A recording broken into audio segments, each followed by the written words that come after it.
Hello.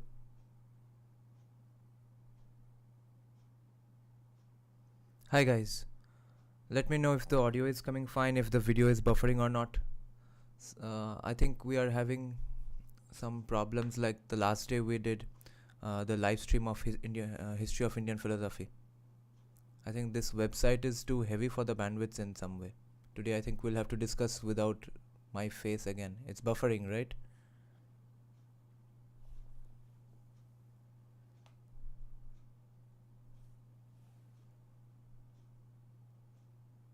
Let me know if the audio and video is fine. We are going to discuss History of Indian Philosophy by Dr. Surendranath Dasgupta.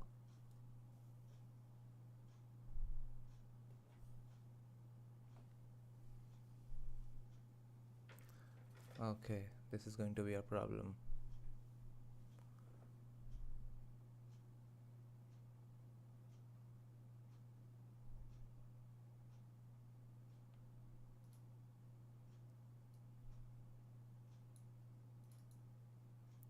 Yeah, we were having this same problem last day. Let me know if it's fine now, okay? I turned off the camera.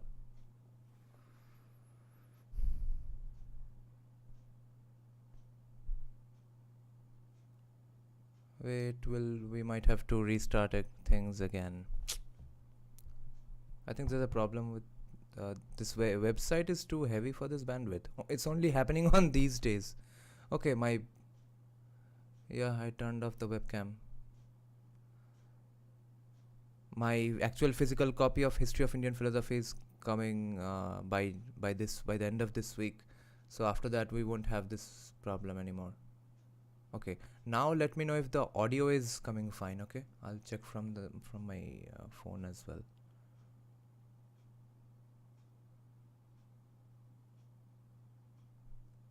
Let me know if the audio is coming fine. We'll discuss from here only.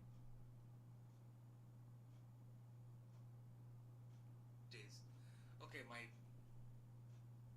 turned off the webcam. My actual physical copy of History of Indian Philosophy is coming by. Yeah, audio seems to be fine, right? So we'll do without my face only.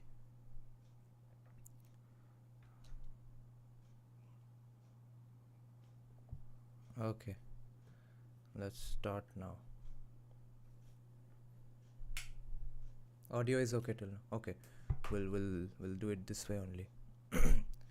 Okay, if anyone joins, we are going to do a little bit of a recap of the last chapter. It was called Growth of a Monotheistic Tendency. After the henotheism, polytheism and monotheism discussion was over, we did this little subchapter called Growth of a Monotheistic Tendency. It was just a tendency, it wasn't actual monotheism. And what are the examples of that tendency? It was Prajapati and Vishwakarma. That kind of gave a vibe of monotheism for the first time in the Vedic lands and Vedic culture, civilization, philosophy, concepts, theology, etc. Okay. This is just a recap of last day's work. So this tendency towards extolling a god as the greatest and highest gradually brought forth the conception of a supreme lord of all beings, who was called Prajapati. And that was not by a process of conscious generalization, but as a necessary stage of development of the mind, able to imagine a deity as the repository of the highest moral and physical power, though its direct manifestation cannot be perceived. Right? It's the supreme consciousness. You can't see it or feel it. Its direct manifestations are different. Therefore, the epithet Prajapati, or the Lord of Beings, which was originally an epithet for other deities, came to be recognized as a separate deity, the highest and the greatest. Thus, it is said in Rig Veda, "In the beginning rose Hiranyagarbha, born as the only Lord of all existence. This earth he settled firm and heaven established. Now what god shall we adore with our oblations?" So it asks itself a question. What god shall we adore with our oblations? It will repeatedly ask this question and give the answer. So, which god to adore? He who gives us, he or she who gives us breath, who gives us strength, whose bidding all creatures must obey. The bright gods even, whose shade is death. The bright gods whose shade is death, whose shadow life is immortal. What god shall we adore with our oblations? Who by his might alone became the monarch. Of all that, monarch of what now? Of a monarch of all that breathes, of all that wakes or slumbers, of all, both man and beast, the Lord eternal. What god shall we adore with our oblations? Whose might and majesty these snowy mountains, the ocean and distant stream exhibit. So the might and majesty of these snowy mountains, oceans and distant streams are exhibited by that god who we are supposed to adore with our oblations. Whose arms extended are these spreading regions. These spreading regions are that god's arms. What god shall we adore with our oblations? Who made the heavens bright, the earth enduring, who fixed firmament, the heaven of heavens, who measured out air's extended spaces. What god shall we adore with our oblations? Similar attributes are also ascribed to the deity Vishwakarma, all creator. It's literally called Vishwakarma. He's said to be the father and procreator of all beings, though himself uncreated. This is a beautiful concept. I love this concept. We were discussing this yesterday in Brahma Puran as well, I guess. That something exists, some creator exists, but who himself or herself or itself was not created. He is said to be father and procreator of all beings, though himself uncreated. And this seems as scientific as possible to me, because whether we talk about dark matter or dark energy, they aren't really created, but they are sort of as far as I've heard physicists talk about it, that dark energy or dark matter, both are different, but both of them kind of have this similar concept, that they are the driving force, the inherent energy, or the force mechanism behind all energies causing things. All is the creator, is the reason behind all causality. He generated the primitive waters.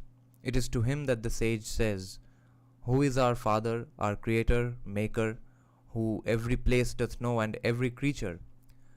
So every place knows and every creature knows that father, that creator, that maker, by whom alone to gods their names were given.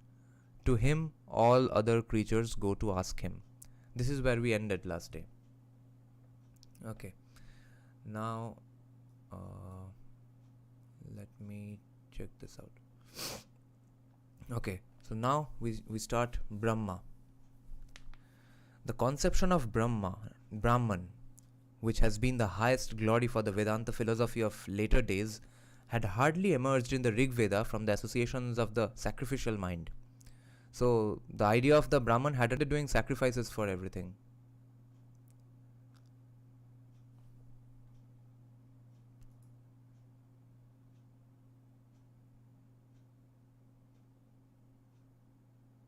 Okay, audio is running fine, right? Yeah. Technical problems never seem to go away. Only on History of Indian Philosophy days. The meanings that Sayana, the celebrated commentator of the Vedas, also known as Shayanacharya, the meanings that Sayana, Sayana, the celebrated commentator of the Vedas, gives of the word as collected by Hogg, a Western philosopher or historian, collected by Hogg are food offering, the chant of the Sama singer, magical formula or text, and duly completed ceremonies, and the chant and sacrificial gift together, the recitation of the Hotra priest,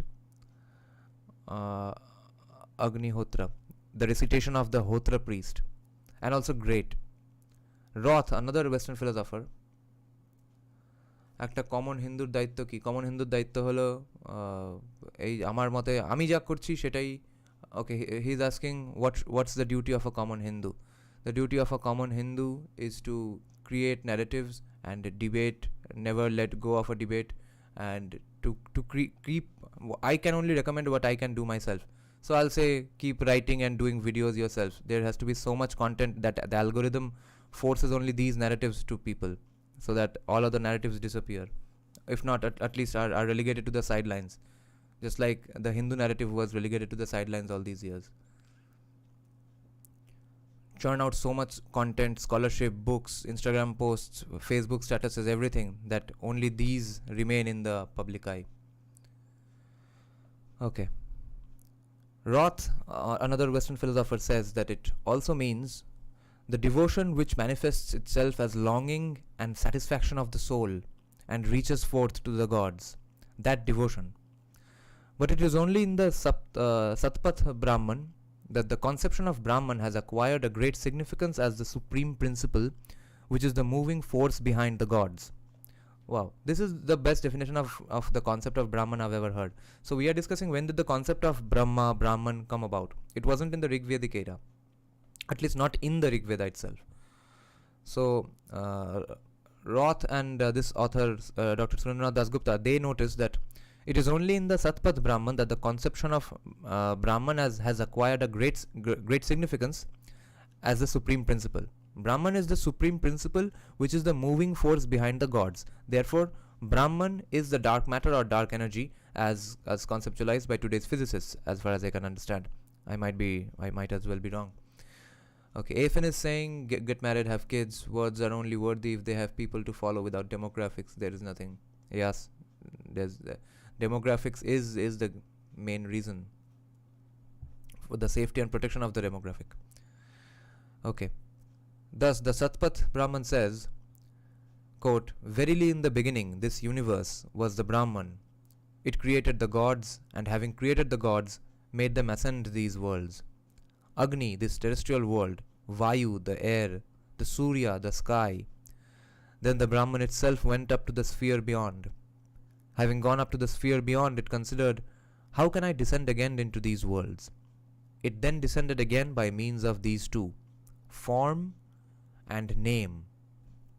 Form, I guess, should be called here guna.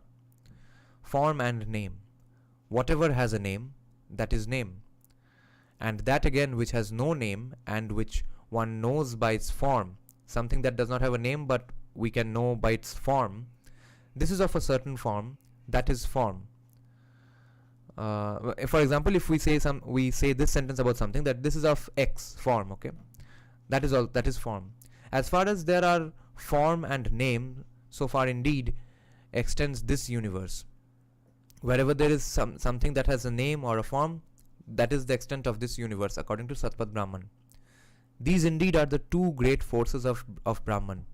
And verily, he who knows these two great forces of Brahman becomes himself a great force. In another place, Brahman is said to be the ultimate thing in the universe and is identified with Prajapati, Purusha and Prana. The vital air. Pran is the vital air. That's why we say Pran Shakti. In another place, Brahman is described as being the Swayambhu, self-born, performing austerities, who offered his own self in the creatures and the creatures in his own self. So the Brahman is kind of being personified here. The concept of Brahman, the driving force behind gods, the driving force behind all creations, but which itself was uncreated. So that Brahman is being compared with or is being described as a Swayambhu, which means a self-born, that Brahman concept, that dark energy or dark matter is self-born, performing austerities, who offered his own self in the creatures. This is a nice retelling of the concept of Brahman, and the creatures in his own self, who offered his own self in the creatures. So you can find bits and pieces, basically different manifestation of that Brahman in all creatures, and you can find bits and pieces or the concepts, or let's say some portions of all creatures in his own self, and thus compassed supremacy, sovereignty and lordship over all creatures. The conception of the supreme man or Purusha, supreme man here meaning the Brahman. The conception of the supreme man in the Rig Veda also supposes that the supreme man pervades the world only with only a fourth part of himself. The Purusha in the Rig Veda, Purusha of the Rig Veda, supposes that the supreme man pervades the world with only a fourth part of himself, so quarter of himself, whereas the remaining three parts transcend to a region beyond. He is at once, at the same time, he is the present, he is the past, he is the future. Abhay Agarwal, namaskar. Yeah, nice, interesting discussion going on in the comment section. কিন্তু path বলতে পার কেন path বলতে পারছে না. Okay, Afin is saying, oh, by the way, Niranjan, I have my name is not Niranjan, my name is Nirajan. I have got the strangest Hindu Padi till now, Arab, although pronounced differently but spelling is same, at least in the Latin script of the English language. I'm hearing people say that Arab also means billions. Billion means Arab. Arabpati, Arbo Kharbo ke dollars. These are the terms I'm hearing these days from Hindi YouTubers. I had never heard this term. Family Rohan, I had this discussion with you before. A minimum of 4 kids also. With 4 we also get tax breaks. Oh, do we? Holy shit, I did not know. The Rohan get prepared to go the way of the Yazidis. Okay, now sacrifice. What is sacrifice? The first rudiments of the law of karma.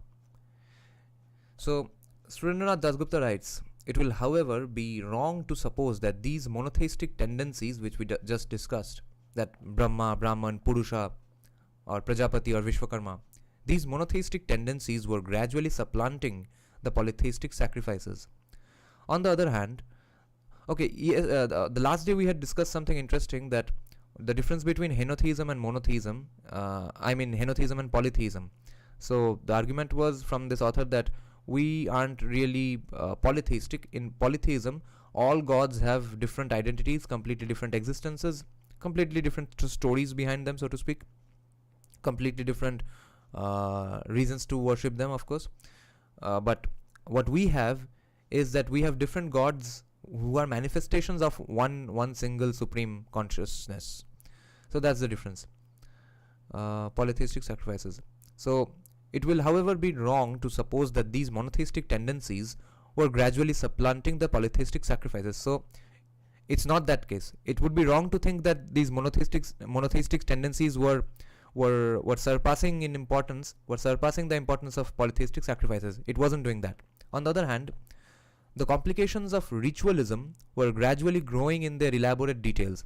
Yeah, this part this author had addressed in the previous subchapter as well. We had discussed it last day, that the rituals had become so complicated that they needed different sections, different classes of Brahmins to perform them. The direct result of this growth, the growth of the different nuances and complications in the elaborateness of all the particular yagyas and rituals, the direct result of this growth contributed, however, to relegate the gods to a relatively unimportant position and to raise the dignity of the magical characteristics of the sacrifice as an institution which could give the desired fruits of themselves. Okay. So it resulted in the gods getting a relatively unimportant position, but the yagya becoming more important in a way, which could give the desired fruit of themselves. The offerings at the sacrifice were not dictated by a devotion with which we are familiar under Christian or Vaishnav influence.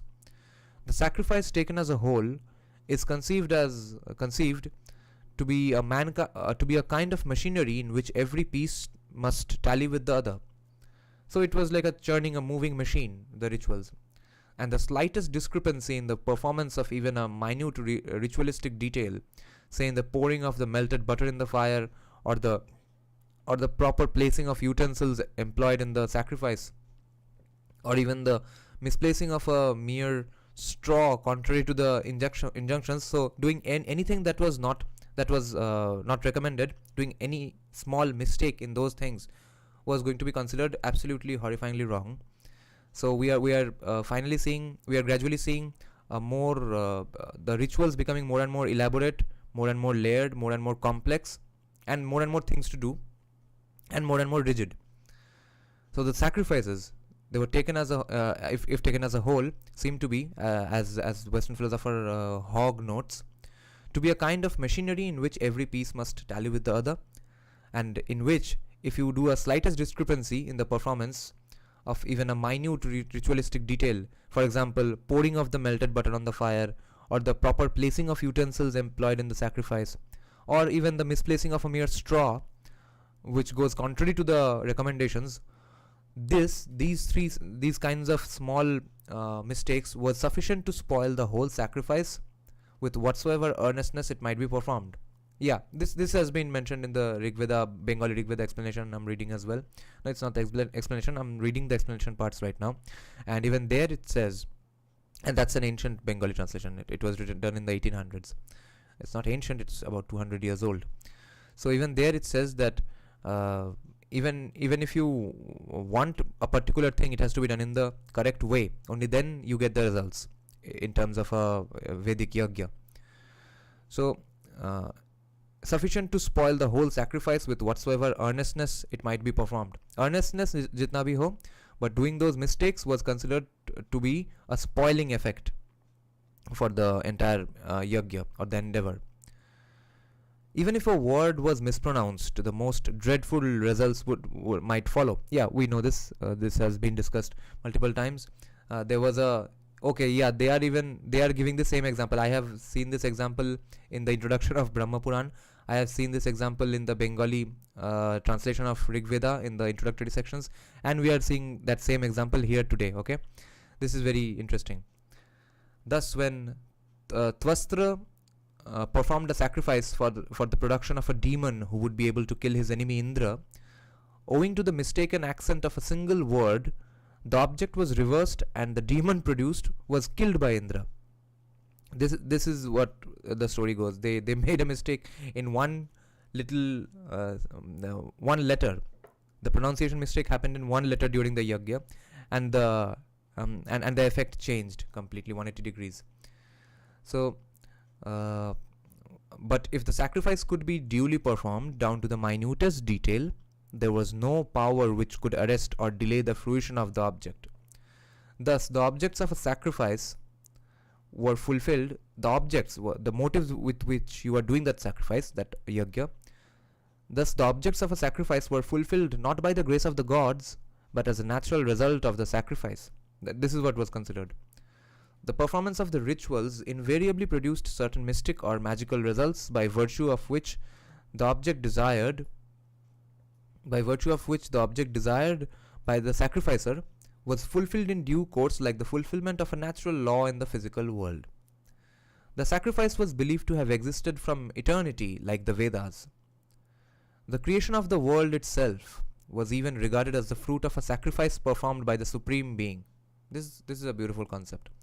The creation of the world itself was considered to be a fruit of a sacrifice performed by the Supreme Being, Purusha, Brahman, whatever. It exists, as Hogg says, it exists as an invisible thing at all times and is like the latent power of electricity in an electrifying machine, requiring only the operation of a suitable apparatus in order to be elicited. Electricity तो है, मगर आपको manage करने के लिए, to get the benefits of the electricity, you need some electric apparatuses, right? You need a switch, you need a circuit board.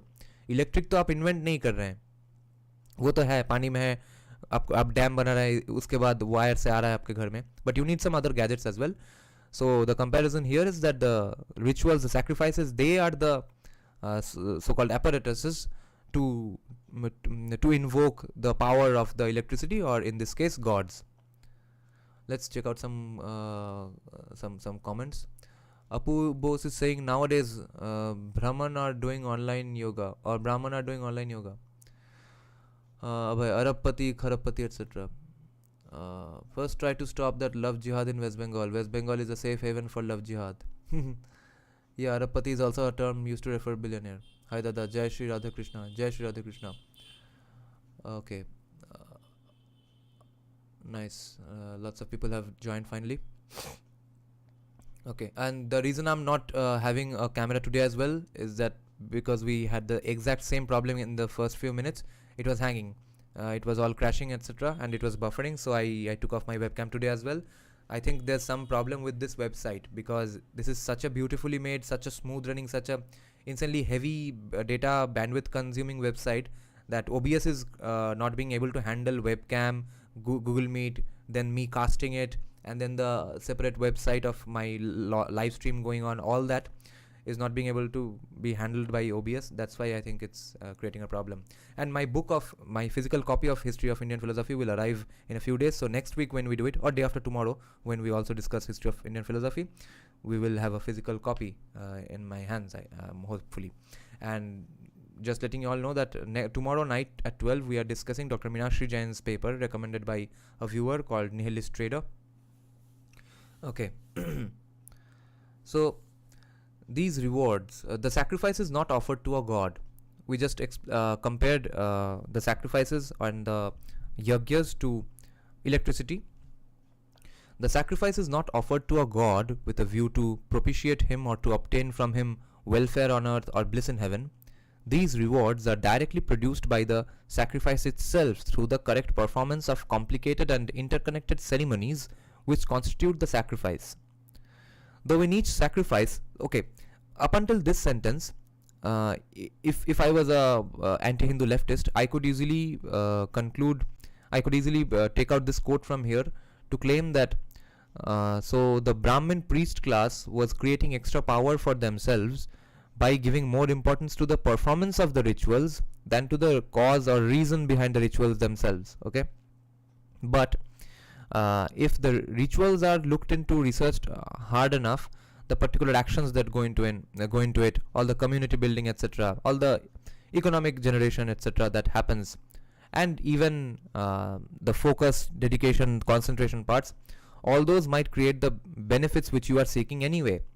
So I don't think I have an answer to whether they were doing it in an evil way to create extra power for their class or varna, or was it because they realized that getting people to do these rituals in this particular way ends up making them more disciplined in their lives, which leads to more success, which we always see with most successful people in India, right? Almost all successful people do a lot of puja path, do a lot of charity, go to many religious institutions, spend time there, and their success does not get hampered by doing those puja parts. They might think that their success is because of the pujas, but in the end, all the actions, they are actual physical real life actions they are having to take by in order to be a religious person. Those are creating a sort of discipline in their lives which is leading them to success anyway. Okay, Nihilist, we are going to do tomorrow night. Tomorrow night is paper day. I have fixed a schedule, sort of. So Thursday nights are paper reading nights. Okay. Now, so in each sacrifices, the sacrifice is not offered to a god with a view to propitiate him, that is, pray to him, or to obtain from him welfare on earth or bliss in heaven. These rewards are directly produced by the sacrifice itself through the correct performance of complicated and interconnected ceremonies which constitute the sacrifice. While doing this, you will end up having a discipline in your life which will lead you to becoming a successful person anyway. That is my reading of this so far. Though in each sacrifice, certain gods were invoked and received the offerings, the gods themselves were but instruments in bringing about the sacrifice or in completing the course of mystical ceremonies composing sacrifice. Okay, that word has gotten erased, so we can't read it. Sacrifice is thus regarded as possessing a mystical potency superior even to the gods, who it is sometimes stated attained.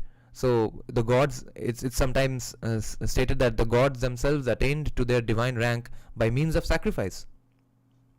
Gods became gods because of their sacrifices.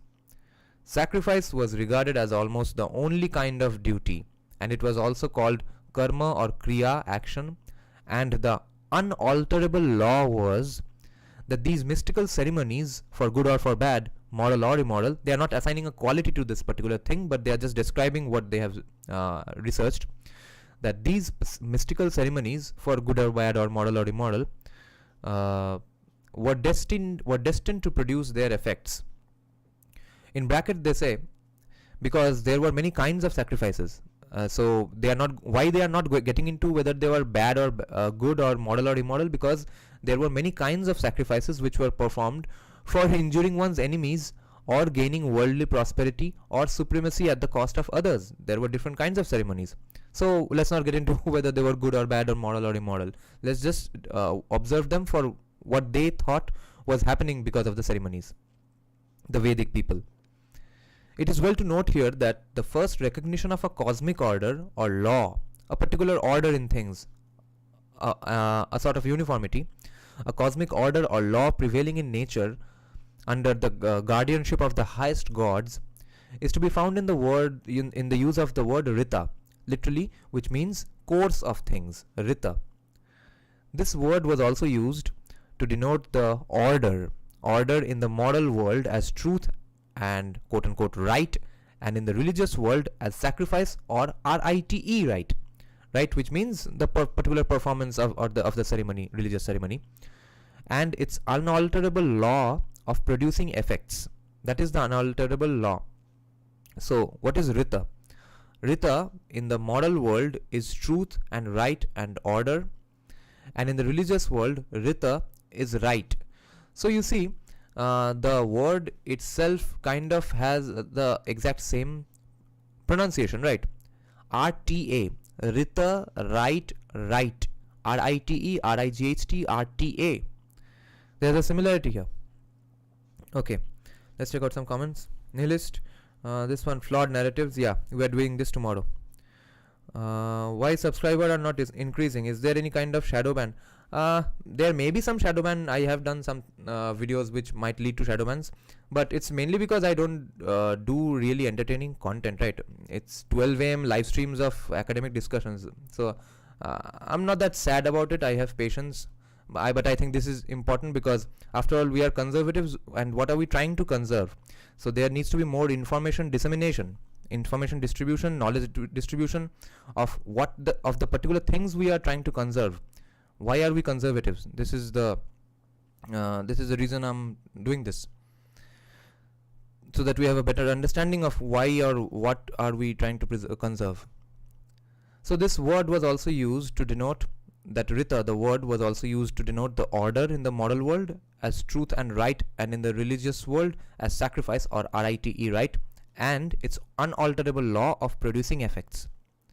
It is interesting to note in this connection that it is here that, okay, a lot of letters have been erased here. It's an old book that they did a PDF of, unfortunately. It is interesting to note in this connection that it is here that find the first terms of the law of karma, which exercises such a dominating control over Indian thought up to the present day. Yes, this is a very good interesting observation that वो जो कर्मा का importance जो दिमाग में घुसा वो उतने हजार साल पहले, that has the dominating control over Indian thought up to present day. Karm karo. Thus we find the temple faith and devotion of the Vedic hymns on one hand being supplanted by the growth of a complex system of sacrificial rites, and on the other hand bending their course towards a monotheistic or philosophic knowledge of the ultimate reality of the universe. This is a nice prediction as well, that Hinduism or Vedic philosophy culture is always gradually heading towards a monotheistic philosophic knowledge of the ultimate reality of the universe.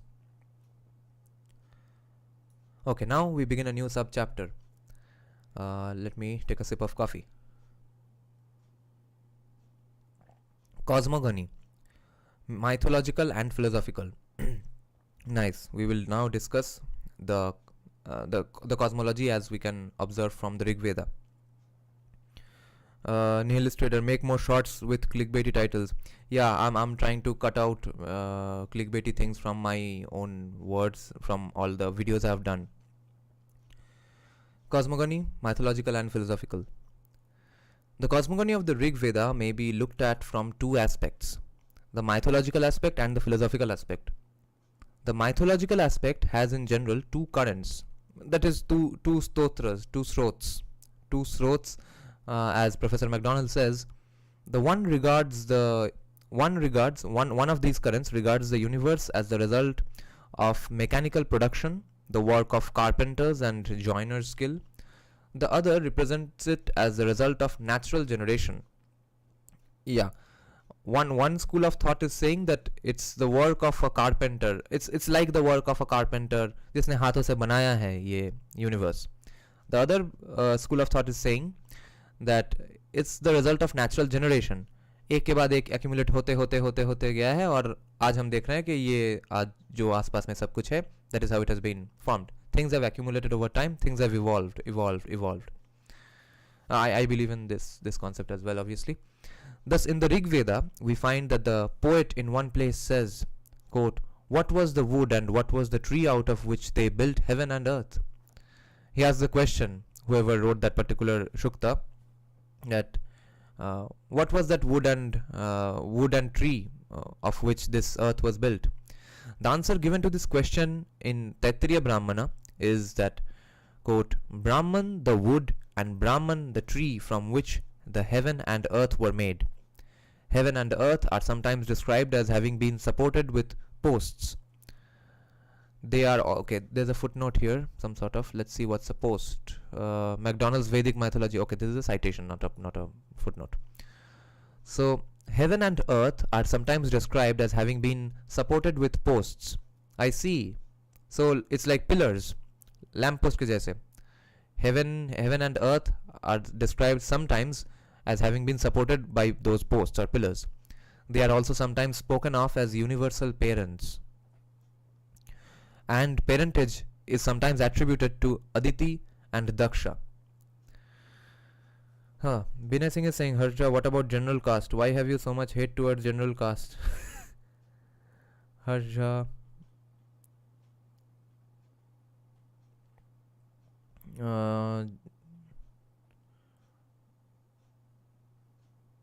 Okay, nice. In funny conversations going on in the comment section. Okay, so under this philosophical aspect, the semi-pantheistic man hymn attracts our notice. The supreme man, as we have already noticed above, is there said to be the whole universe, whatever has been and shall be. He is the Lord of immortality, who has become diffused everywhere, among things which are both animate and inanimate. And all beings came out of him. From his navel came the atmosphere. From his head arose the sky. From his feet came the earth. From his ear the four quarters. Again, there are other hymns in which the sun is called the soul or Atman of all that is. Atman of what? The sun is called the Atman of all that is movable and also all that is immovable. There are also statements to the effect that the being with capital B, so the Lord being is one, though it is called by many names by the sages, because there are different manifestations. But wo Lord or wo being hai ek hi. The supreme being is sometimes extolled as the supreme lord of the world, called the golden egg, Hiranyagarbha. In some passages in the Rig Veda it is said, quote, "Brahmanaspati blew forth these births like a blacksmith." Okay. In the earliest age of the gods, the existent sprang from the non-existent. In the first age of the gods, the existent sprang from the non-existent. Hereafter, the region sprang. Thereafter, from Uttanapada. So, what it means here is that what the quote was trying to say is that Brahmanaspati blew forth these births like a blacksmith, like someone working with metals. They were creating these things. The Brahmanaspati was creating these things. In the earliest age of the gods, the existence, everything that existed sprang from things that were non-existent. This is again the same concept that it was created out of something that was uncreated itself, and that is why I can always fall back upon the theoretical physics concept of dark matter or dark energy. In the earliest stage of the gods, the existent sprang from the non-existent. In the first age of the gods, okay, I'm repeating this line because it was repeated here. Hereafter, the region sprang. Thereafter, from Uttanapada. The most remarkable and sublime hymn in which the first germ of philosophic speculation Philosophic speculation of the cosmos. Philosophic speculation with regard to the wonderful mystery of the origin of the world are found is the 129th hymn of the Rig Veda. This is going to be very important. This is so important. So this is kind of the main thing we are looking for, right? I'm doing this with the goal of learning the wisdom and the philosophy behind all our Indic texts. And now we are starting this. That this is the first hymn which tries to philosophize, takes the approach of in the school of thought of philosophy to discuss, to create discourses, or to just generally talk amongst themselves that how might have the world or these skies, these planets might have been created. What might have gone on? This is the first philosophical attempt in the world to discuss this, okay? Well, we should not say in the world or not, but at least that we know of, because it's we have the Rig Veda today. So that particular hymn says, then there was neither being, then meaning when in the early days, then there was neither being nor not being. The atmosphere was not, nor the sky above it. What covered all and where? What was it protected by? Was there the fathomless abyss of waters? When neither death nor deathless existed, when neither death existed or nahi deathless existed, deathless meaning immortal, of day and night there was yet no distinction, जब दिन और रात का कोई फर्क नहीं था, alone that one breathed calmly, self-supported, other than it was none nor aught above it. Okay, वो एक था तब जब दिन रात कुछ नहीं था, डेथ नहीं था, इमोर्टैलिटी नहीं था, तब भी there was one who breathed calmly, self-supported, and उसके अलावा other than that capital letter it, there was none or not and nor aught above it. उसके ऊपर भी कोई नहीं था. Darkness there was at first in darkness and hidden. Darkness was itself hidden in darkness at first. The universe was undistinguished water. That which in void and emptiness lay hidden, that which is laying hidden in void and emptiness, alone by the power of fervor, was developed. Then for the first time there arose desire, which was the primal germ of mind within it. Remember, we discussed Manusmriti day before yesterday, and this is the exact thing that Manu himself said in Manusmriti, that ultimately there will be desire in the world.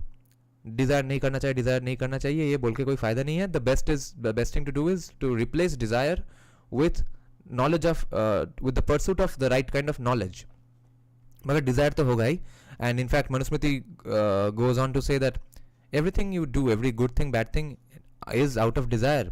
Even the best things that you are doing is out of desire. तो desire को हटाने का कोशिश करके कोई फायदा नहीं है. तो and desire leads to good things. So this is what this particular hymn or mantra of the Rig Veda is saying as well. For the first time there arose desire, which was the primal germ of mind within it. And sages, searching in their heart, discovered that in nothing the connecting bond of being. Okay, they discovered the connecting bond of being with capital B, the connecting bond of being in nothing. Who knows what it is?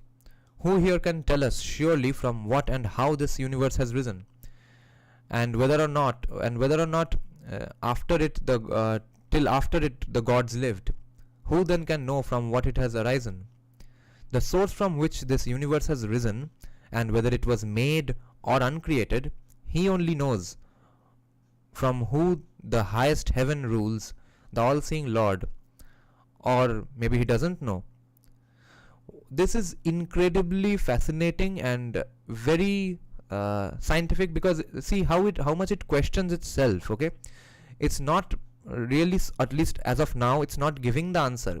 It's merely discussing two schools of thought which are equally at debate today as they were 7 or 8,000 years back when they were composing these hymns. Look at this, they are discussing, they are having the same discourse among themselves as well, that whether the universe was created or it has just risen, accumulated. Okay, this is the exact thing we are debating today as well. So the seventh mantra says, the source from which this universe has risen, and whether it was made or uncreated. Is it uncreated or was it made? He only knows. He with capital H, who from the highest heaven rules. जो कि highest heaven से rule करता है, that all seeing Lord, or does not he know? ये last में question भी रख देते हैं. Okay, Kautil Admirer is saying, nice, I can't read that fast. इतने जल्दी कैसे पढ़ते हो भाई, कब स्टार्ट किए थे पढ़ना? Illustrator, you are student, okay. Binay Singh is saying, Rabish Raja is Lalu become great only because of BJP ITCL failure. Bhim is saying, also Sanjeev Sanyal's way of writing is very interesting and easy to read. Yes.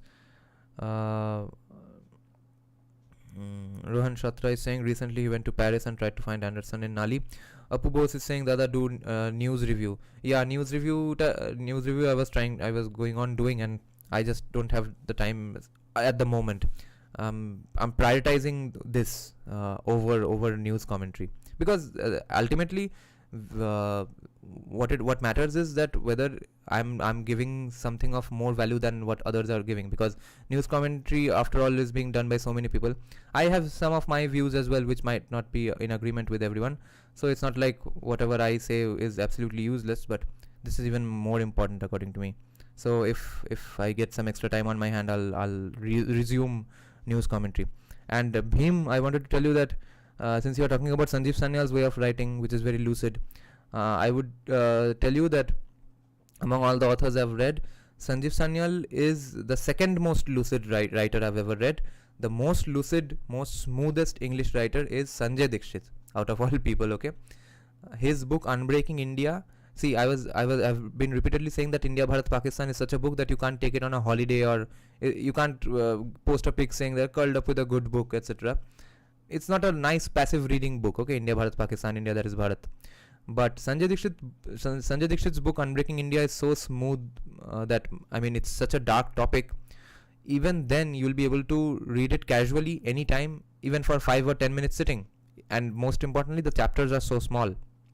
So it keeps you engaged that, okay, एक chapter तो खत्म हुआ, चलो और थोड़ा पढ़ लेते हैं. Or maybe I'll take it up the next day because the chapter was so small. So it keeps you encouraged. But even then, the language, the writing style is absolutely smooth. You can read it while drinking coffee, while having your lunch, while traveling. You can't do any of that with J.S.I. Deepak's books. So Sanjay Dikshit is the most lucid writer. Okay, Illustrator completed my graduation this year. Wow, so many young people. I was seeing this in the Earth Culture Fest. I checked out some of the panels.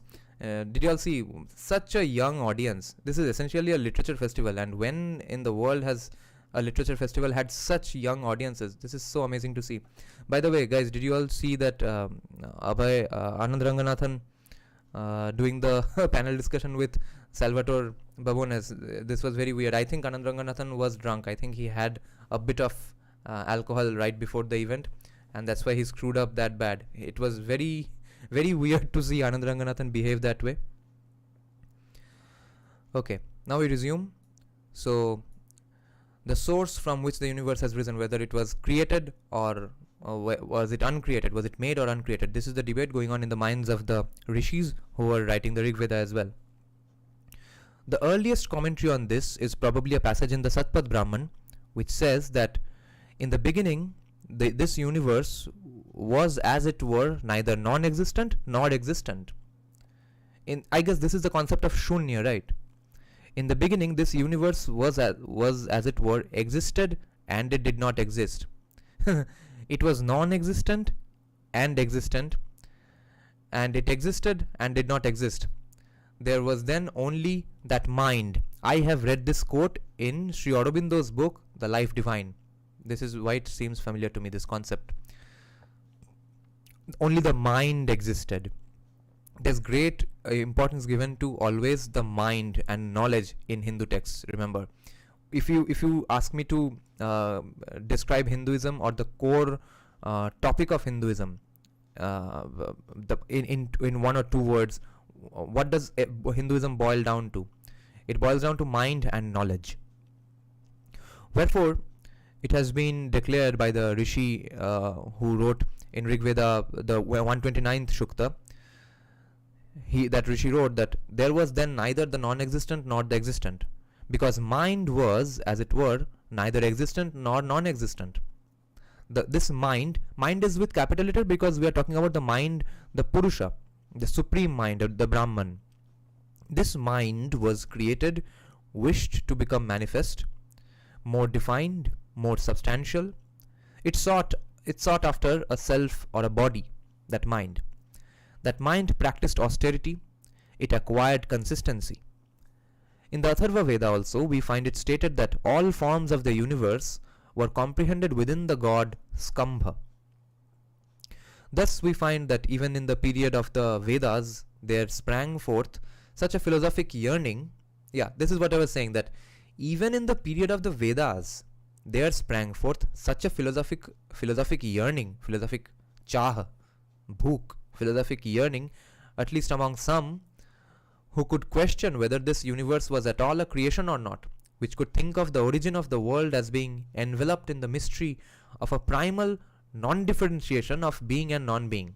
एक जो primal non-differentiation होता है of being and non-being, and which could think that it was the primal one with capital O, and which could think that it was the primal one which by its inherent fervor gave rise to the desire of a creation as the first manifestation of the germ of mind, from which the universe sprang forth through a series of mysterious gradual processes.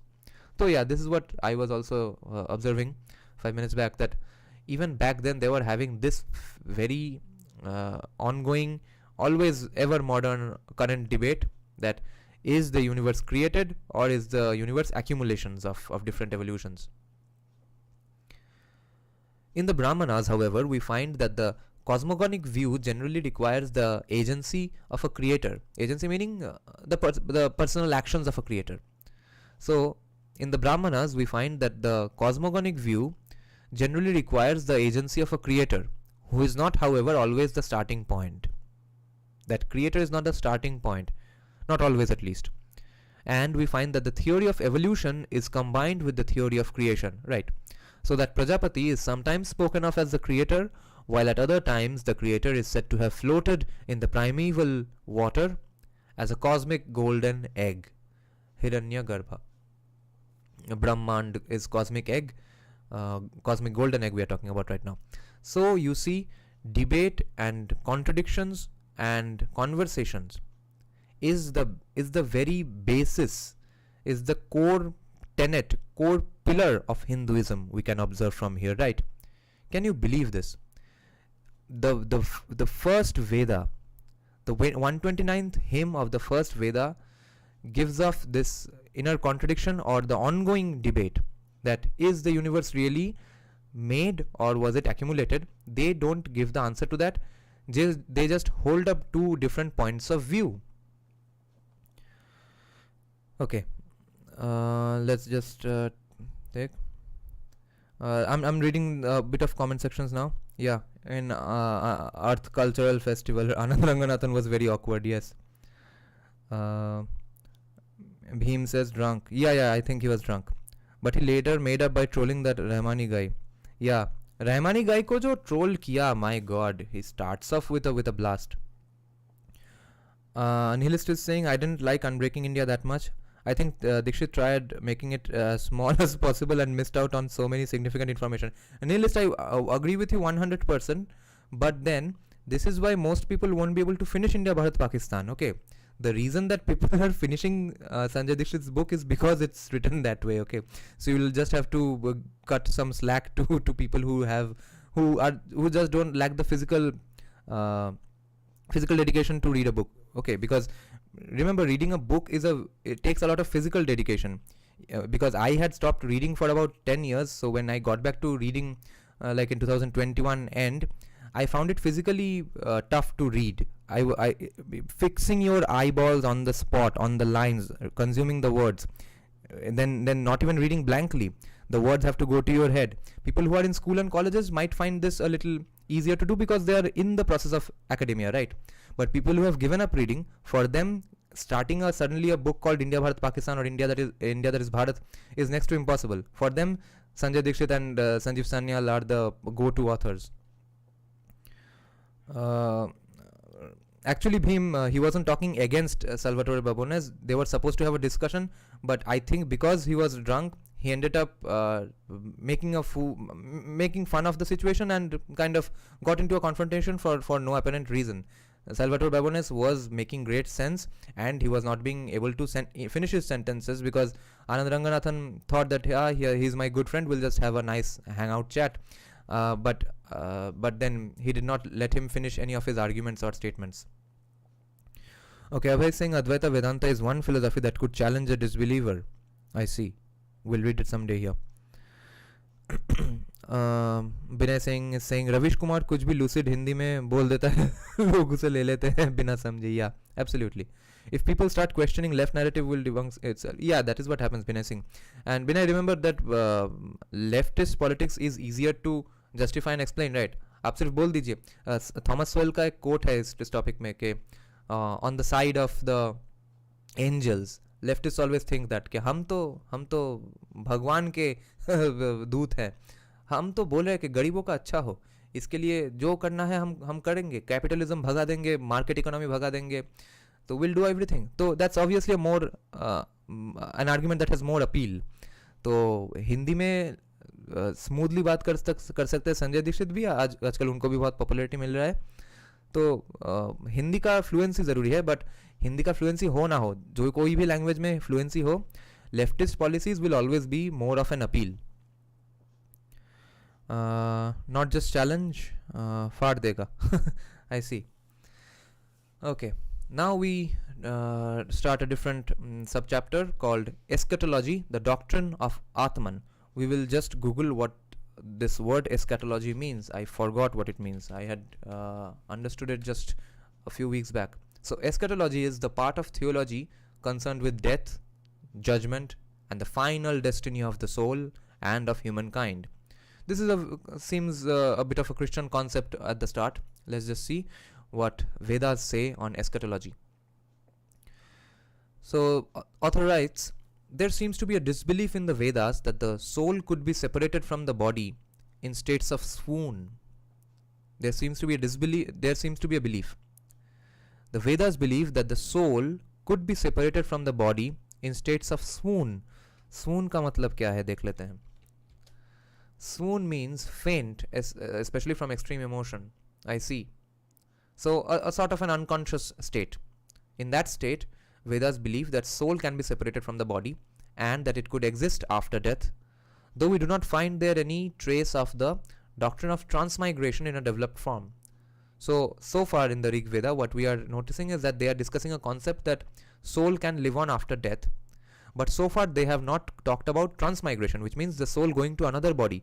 They are just saying that soul is going on existing even after the body is dead. In the Shatpad Brahman, it is said that those who do not perform rites with correct knowledge are born again after death and suffer death again. In a hymn of the Rig Veda, X.58, the soul or manas of a man, apparently unconscious, when the manas or soul of a man is unconscious, it is invited to come back to him from the trees, herbs, the sky, the sun, etc. In many of the hymns, there is also the belief in the existence of another world where the highest material joys are attained as a result of the performance of the sacrifices.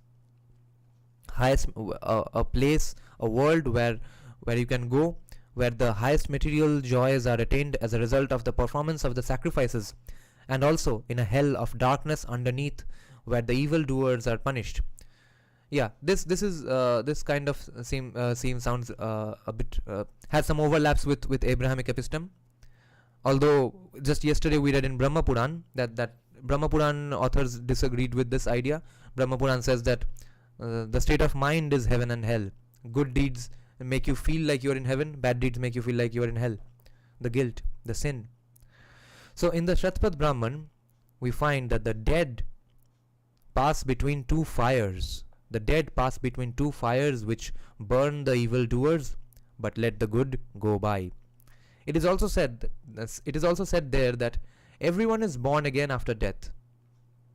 Everyone is born again after death is weighed in a balance, and उसका वजन मापा जाता है, and receives reward or punishment according as his works are good or bad. So this also seems pretty Abrahamic. It is easy to see that scattered ideas like these with regard to the destiny of the soul,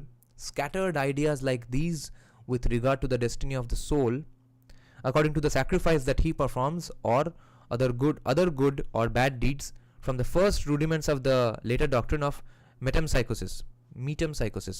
Okay, we'll need to check this term as well. That's why we need a dictionary of philosophy. Okay, metempsychosis is the or metapsychosis. The supposed transmigration at death of the soul of a human being or animal into a new body of the same or a different species. Yeah. So the spirit or the soul leaving this body after death and going to another body. So that is metempsychosis. Interesting. This will be important later. So let's check this paragraph again. In the Shatpat Brahman, we find that the dead pass between two fires which burn the evildoers but let the good go by. It is also said there that everyone is born again after death, is weighed in a balance, and receives reward or punishment depending on his works, whether they were good or bad. It is easy to see that these kinds of scattered ideas like these with regard to the destiny of the soul of man is always in accordance with the sacrifice that he performs or other good or bad deeds. But these were the first rudiments of the later doctrine of metempsychosis. Okay, so ये soul एक body से death के बाद और एक body में चला जाएगा. These were the first rudiment. थोड़ा improvisation चल रहा था. These ideas were first being created in the Rig Veda. तब तक ये लोग बोल रहे थे कि soul चलते रहेगा even after death. But later, this is what is concluded to be saying that the soul goes to another body. The idea that man enjoys or suffers either in another world or by being born in this world according to his good or bad deeds is the first beginning of the moral idea, though in the Brahmanic days the good deeds were more often of the nature of sacrificial duties than ordinary good works. Okay, good deeds did not necessarily mean अच्छे काम. Good deeds kind of meant that कितना अच्छे से यज्ञ किया. These ideas of the possibilities of a necessary connection, of the enjoyments and sorrows of a man with his good and bad works, when combined with the notion of an inviolable law or order, which we have already seen was gradually growing with the conception of Rita, as we have discussed, RIGHT, RITE, RTA all have the similar meanings, which we have already seen was gradually growing with these connections with the conception of Rita, what is right, and the unalterable law which produces the effects of sacrificial works led to the law of karma and the doctrine of transmigration later on. The words which denote soul in the Rig Veda are Manas, Atman and Asu. The word Atman, however, which became famous in later Indian thought, is generally used to mean vital breath. Okay. Later Indian thought में Atman बन गया extra famous. Manas, Asu ये सब words उतना famous नहीं रहा. Atman, and then it ended up becoming conceptualized. It used to mean vital breath, but it is now considered to be soul. But Atman is just vital breath. Soul does not necessarily have to mean vital breath. Manas is regarded as the seat of thought and emotion. Manas is basically mind. Manas is regarded as the seat of thought and emotion, and it seems to be regarded as dwelling in the heart, living in the heart. It is, however, difficult to understand how Atman as dwelling in the heart is also very important. Okay, think of this culturally and historioculturally. Okay, ये जो मतलब heart का और mind का जो popular culture में जो belief है, जो नोशन है कि whatever you are thinking with your emotion that's coming from your heart, right, इसका बेसिस कहाँ से आया है? Who first thought of this, that this particular thing that we have inside our chest that is creating our emotion? Who came up with this idea and who drew these, who connected these dots? So far we are seeing that even the Rig Veda, which was written about 6,000 to 7,000 years old back and was probably composed even earlier, is also talking about heart in the modern sense. कि वो तो सब हृदय में है, दिल में है. So manas is regarded as the seat of thought, but it is dwelling in the heart.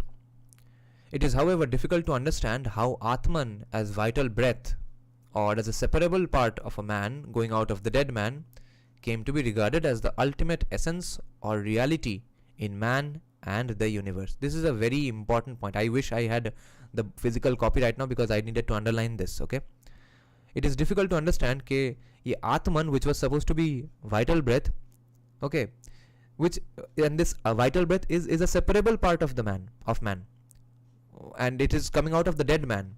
ये कहाँ से, कैसे और कब, how did it become regarded as the ultimate essence or reality, ultimate reality in man or ultimate essence in man, that separable thing called vital breath, Atman, and it considered, and it became and it came to be considered to be the ultimate essence and reality of both man and ultimate essence of reality of the universe as well. वो जो word था Atman, which had to just denote vital breath, ये इतना important कैसे बन गया? There is, however, at least one passage in the Rig Veda where the poet, penetrating deeper and deeper, passes from the vital breath Asu to the blood, and thence to Atman as the inmost self of the world. So the Rishi writes, who has seen how the firstborn, being the bone possessing, or which means the shaped world, who has seen how the firstborn, being the bone possessing, was born from the boneless, which means shapeless. It's trying to analogize, making an analogy with bones. Shape hai ki nahi hai. So who has seen how the firstborn, being the bone possessing, was born from the boneless?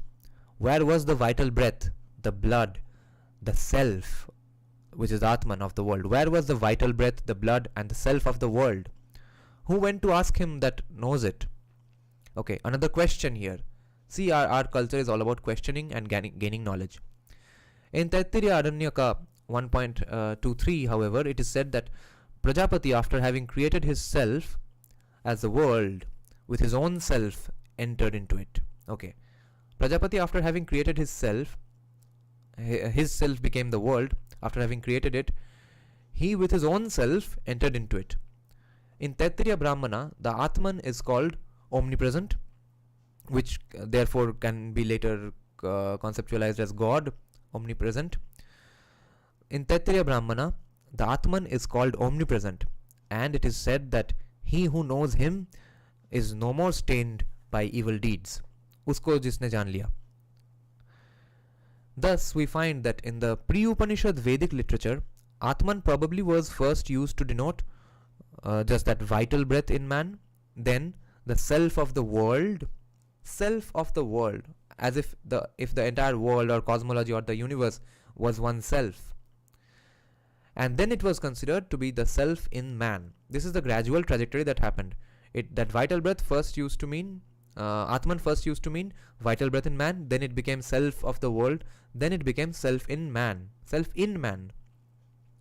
It is from this last stage that we find the traces of a growing tendency to looking at the self of a man as the omnipresent supreme principle. It is from this last stage that we find the traces of this growing tendency to looking at the self of a man as the omnipresent supreme principle of the universe, the knowledge of which makes a man sinless and pure.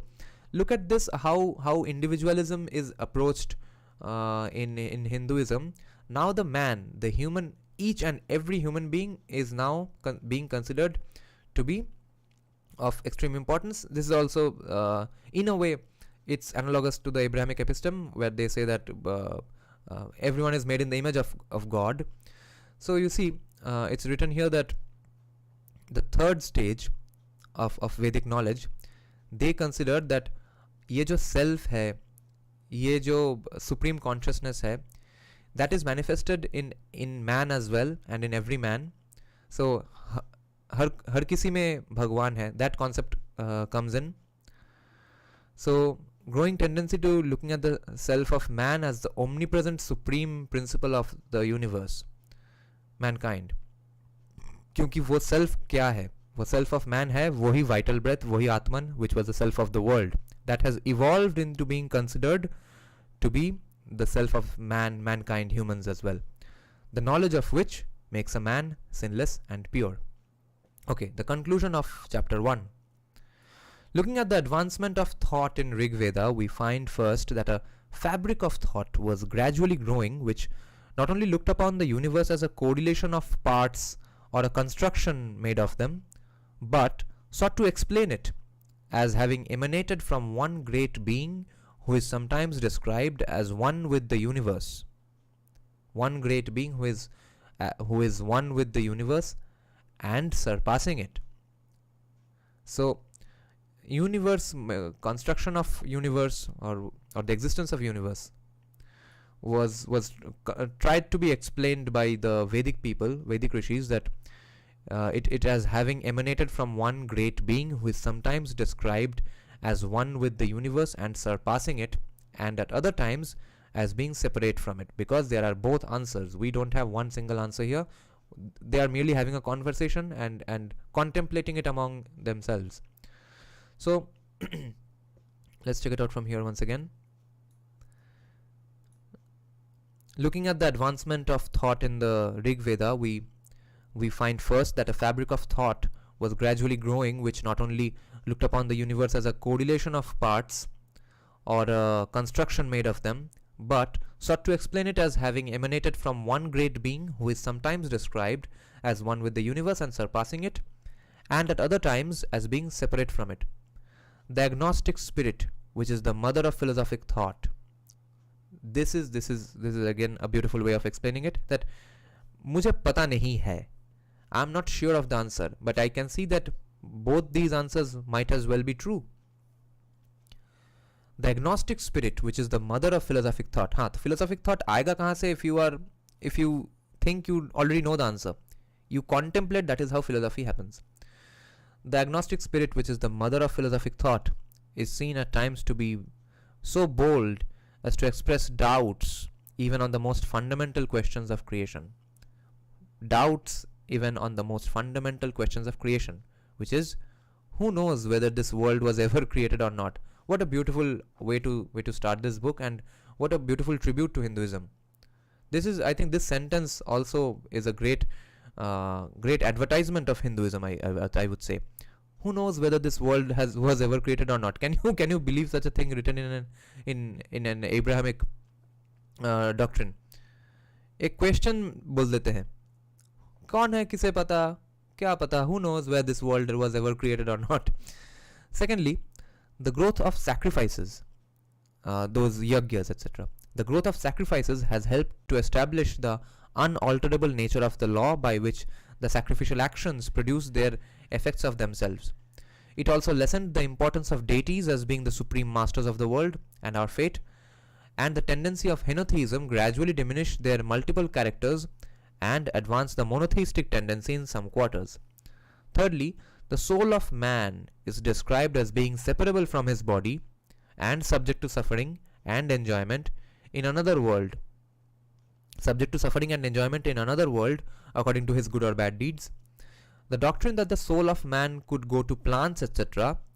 तो अगले जन्म में आप पेड़ बन के जन्मेंगे, ये जो idea है that it could again be reborn on earth is also hinted at in certain passages, and this may be regarded as sowing the first seeds of the later doctrine of transmigration. के आत्मा यहाँ से वहाँ जाता है, ये thought का first बीज बुना गया in Rig Veda. It was not given a concrete shape, but those ideas were being played with in Rig Veda, I guess. I now understand. The self, that is the Atman, is spoken of in one place as the essence of the world, and when we trace the idea in the Brahmanas and the Aranyakas, we see that Atman has begun to mean the supreme essence in man. So supreme essence of the world से supreme essence of mankind बन गया है आरण्यका और ब्राह्मणा में, as well as in the universe, supreme essence in man as well as the universe. So the mankind is now being considered as important as the universe as well, and has thus approached the great Atman doctrine of the Upanishads. It's fascinating stuff. Okay. So these were the basic conclusions and point by point लिख दिए हैं. तो this is I wish I could underline this. My physical copy will arrive in a few days, but ये transmigration का जो idea है वो first सिर्फ जन्म लेता है ऋग्वेदा में, फाइनल शेप नहीं मिलता है उसको. दिस इज प्रीटी इंपॉर्टेंट कि आत्मा यहाँ से वहाँ जाएगा. ऋग्वेद में सिर्फ बोल रहे हैं कि आत्मा रह जाता है मृत्यु के बाद, मगर फिर कहीं और पे चला जाता है. इसका सिर्फ छोटा मोटा हिंट है. Okay, we will start chapter 2 now. Let me just read out some comments.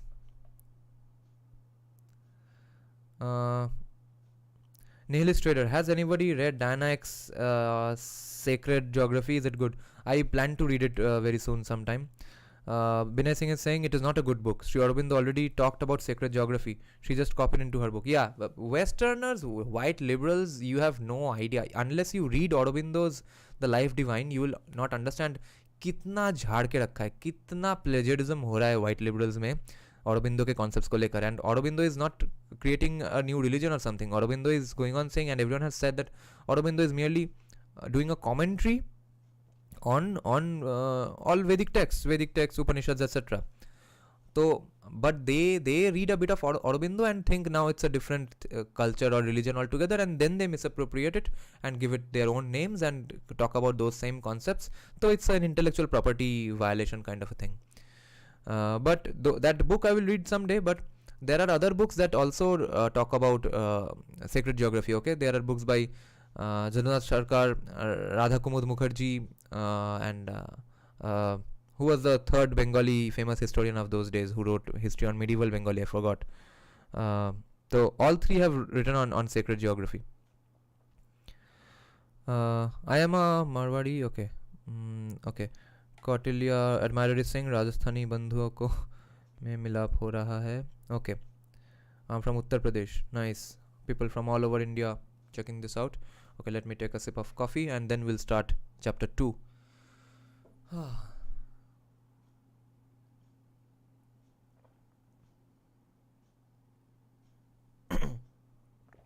So, okay, this says chapter 3. तो chapter 3 कैसे हुआ ये? Chapter 1 was I guess the introduction, इसलिए इसको chapter 3 बोल रहे हैं. Nice. हम लोग काफ़ी अच्छे स्पीड में जा रहे हैं. We are contemplating a lot, but it's still good speed. See, this is how it should be written. This book is also as lucid as it can get for a philosophy book. इससे lucid तो होगा नहीं philosophy में, क्योंकि थोड़ा complex concepts तो है.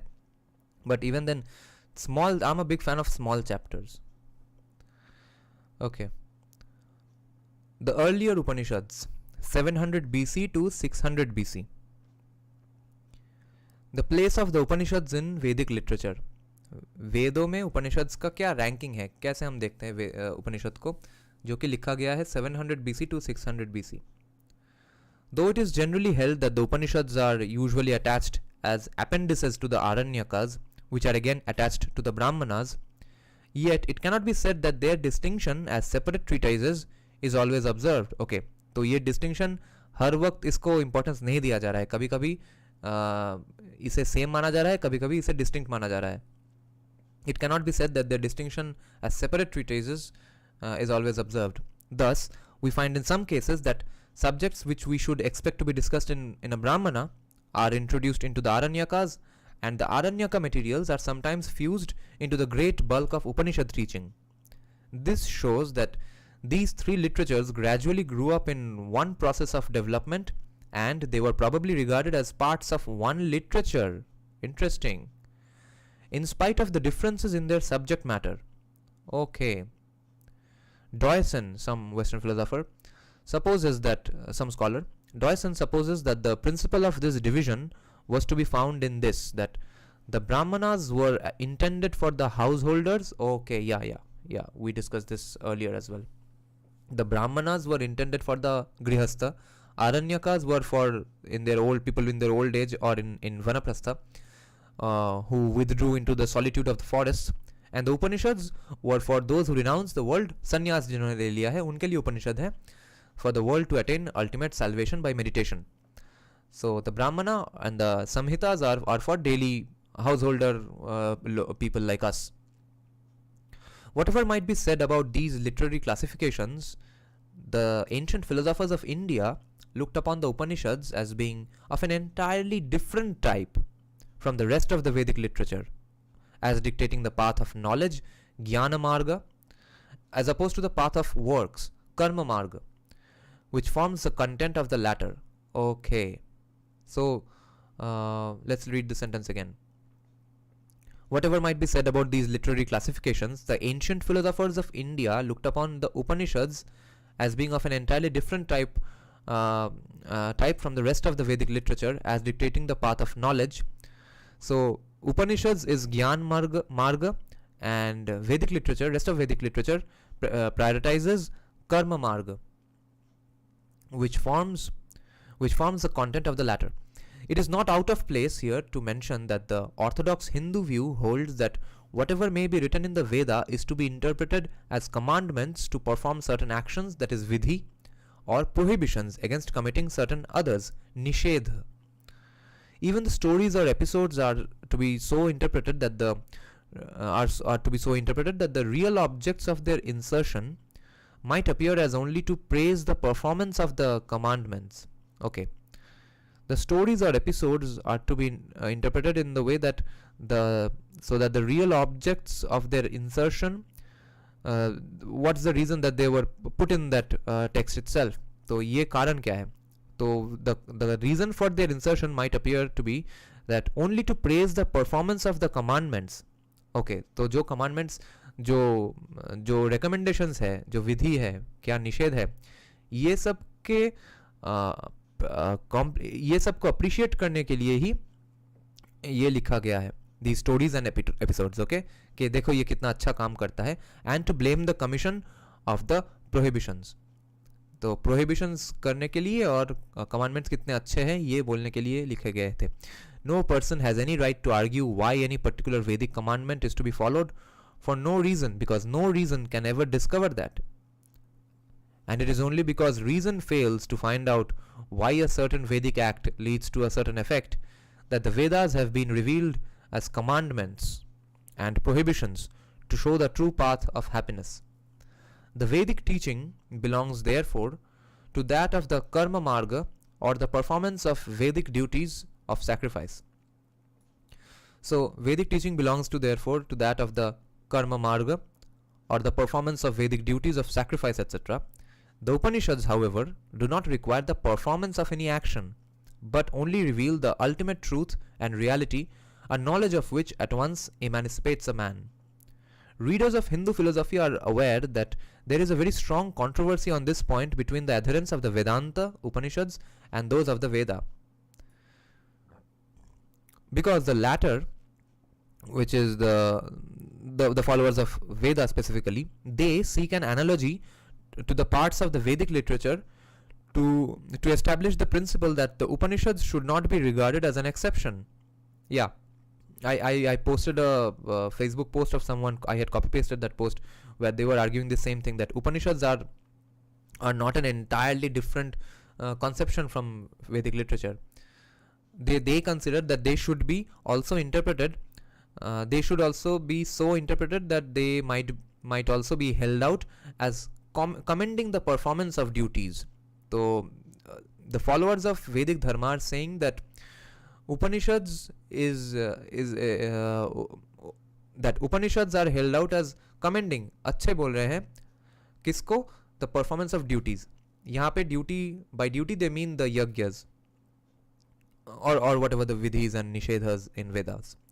But the former, जो कि Vedanta Upanishads के follower है, the formers, they dissociate the Upanishads from the rest of the Vedic literature. ये बोल रहे हैं कि उपनिषद बिल्कुल अलग है Vedic literature से, and they assert that they do not make the slightest reference to any Vedic duties, but only delineate the ultimate reality, which reveals the highest knowledge in the minds of the deserving. Wow. But only delineate the ultimate reality which reveals the highest knowledge in the minds of the deserving. Shankara, the most eminent exponent of the Upanishads, this Shankara means Shankaracharya, right?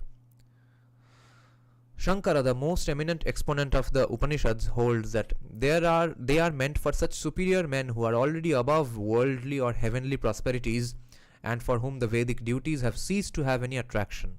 Unke liye Upanishad. Wheresoever there may be such a deserving person, he be a student or a householder or an ascetic, for him the Upanishads have been revealed for his ultimate emancipation and true knowledge. Those who perform the Vedic duties belong to a stage inferior to those who no longer care for the fruits of the Vedic duties but are eager for final emancipation, and it is the latter who alone are fit to hear the Upanishads. And in a way you could say that society has evolved so much that people feel that Vedic duties are not important, so therefore they are looking for higher answers, and therefore they come up with concepts like, yes, spiritual, not religious, and that yes, there is a supreme consciousness, but I hate Hinduism. Those are the things that they are coming up with without reading Hinduism, but Hindu texts are having this contradiction and debate amongst themselves.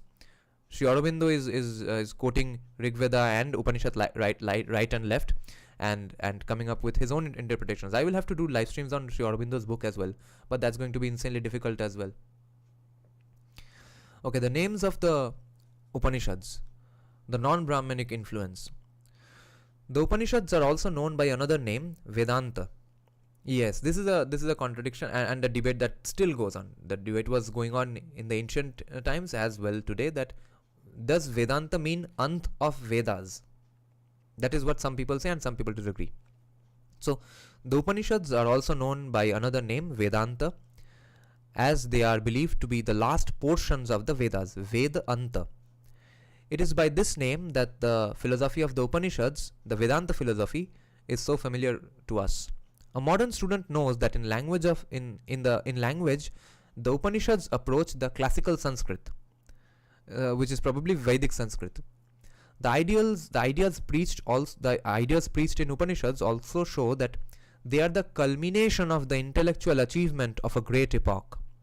As they thus formed the concluding parts of the Vedas, they retained their Vedic names, which they took from the name of the different schools or branches or shakha, among which the Vedas were studied.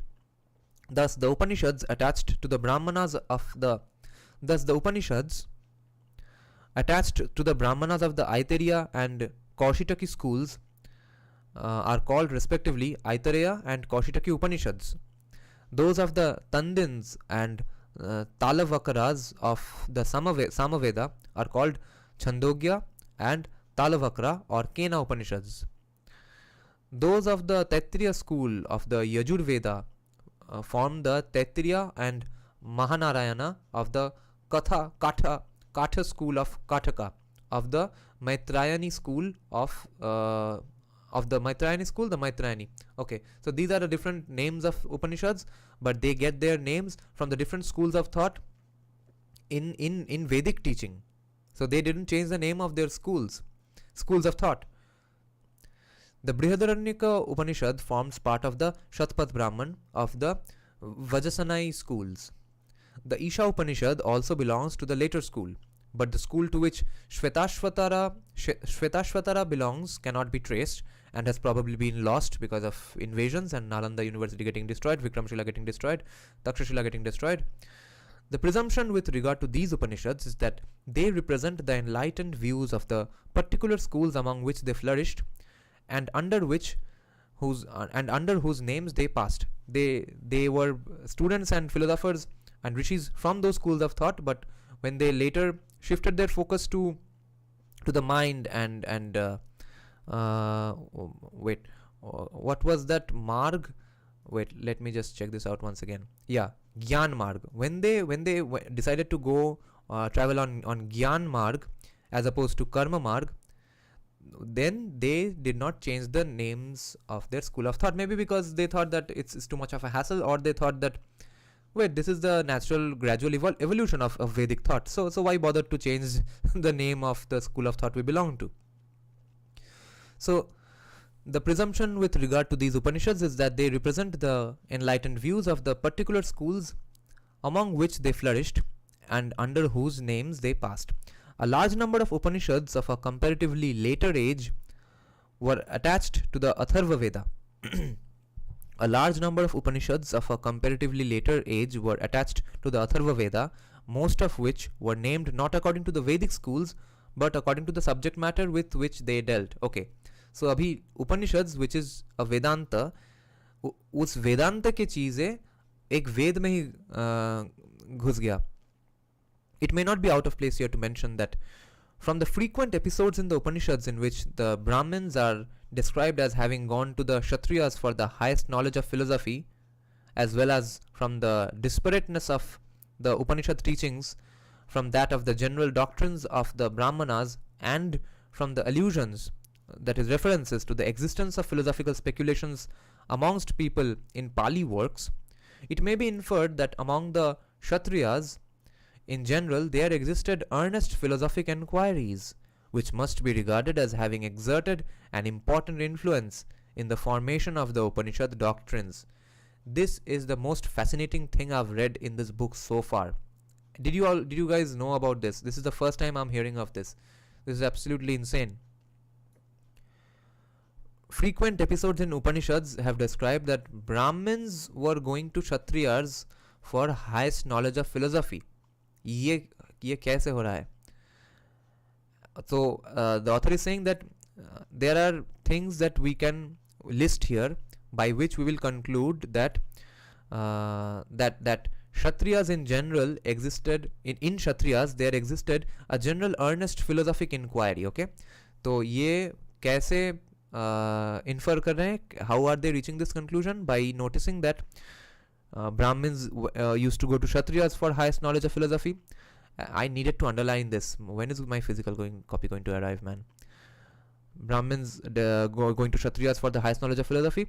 As well, another example is the disparateness of the Upanishad teachings from that of the general doctrines of the Brahmanas. So, the differences, जो इतना अलग पहचान है उपनिषद के philosophy का, from and it's so different from Vedic texts and Vedic philosophy.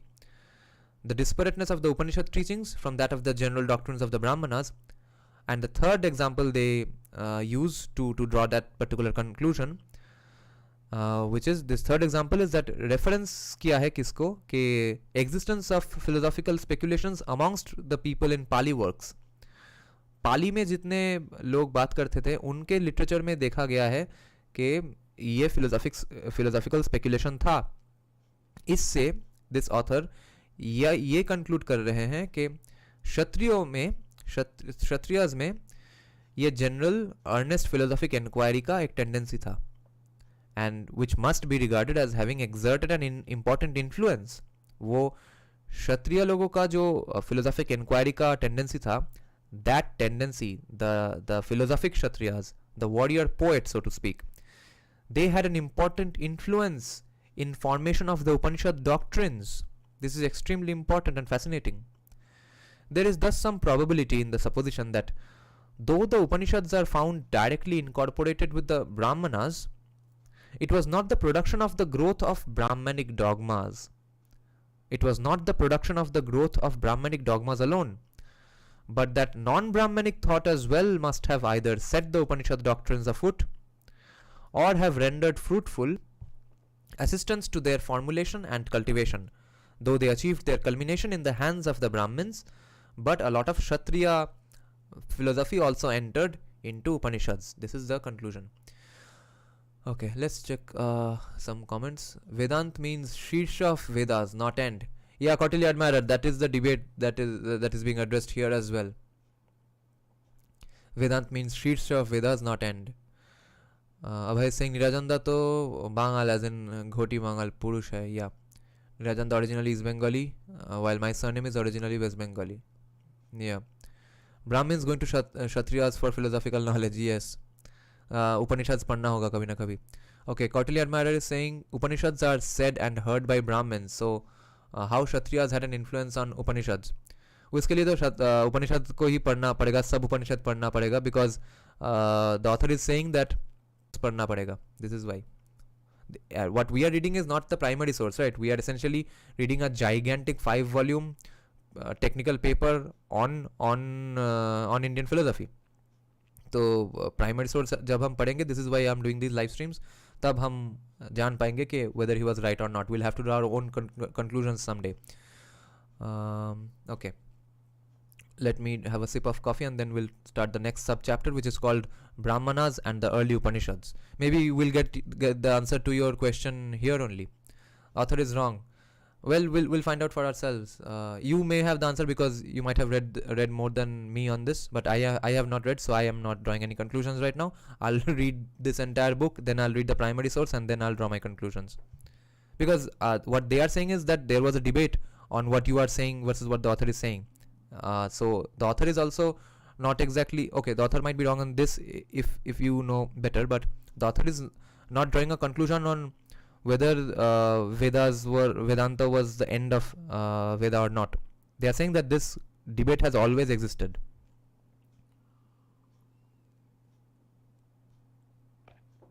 AFN is saying a good one with primary 11 is published by RKM. I have a Bengali commentary of Upanishads written 42 years back. That is from RKM, yes. But that's in Bengali. So if Bengali guys can gather, I'll do Bengali live streams as well, because I have a Bengali book on Shivaji which I bought from a communist bookshop. It's written by a communist. Good things about Shivaji by an ancient CPI leader. And I have so many great Bengali books to discuss as well, especially the Upanishads. So I hope more Bengali people join. Okay, AFN is saying while massive 115 Upanishads is published by Chaukhamba, although no commentary, only the poems. अच्छा. Commentary भी चाहिए, poem भी चाहिए. So just keep finding out and recommending English ones as well, so I can do live streams on them. Okay, Brahmanas and the early Upanishads. The passage of the Indian mind from the passing of the evolution of the Indian mind from the Brahmanic to the Upanishad, though, is probably the most remarkable event in the history of philosophic thought. The passage of the Indian mind from the Brahmanic to the Upanishad thought is probably the most remarkable event in the history of philosophic thought. We know that in the later Vedic hymns, some monotheistic conceptions of greater excellence were developed, but these differ in their nature from the absolutism of the Upanishads as much as the Ptolemaic and Copernican systems in astronomy. Okay, we'll have to read the sentence then once again. That even though there were monotheistic conceptions of greater excellence in later Vedic texts, but they differ in their nature from the absolutism of the Upanishads. Okay, they are different from Upanishads as much as Ptolemaic is different from Copernican in the world of astronomy. I see.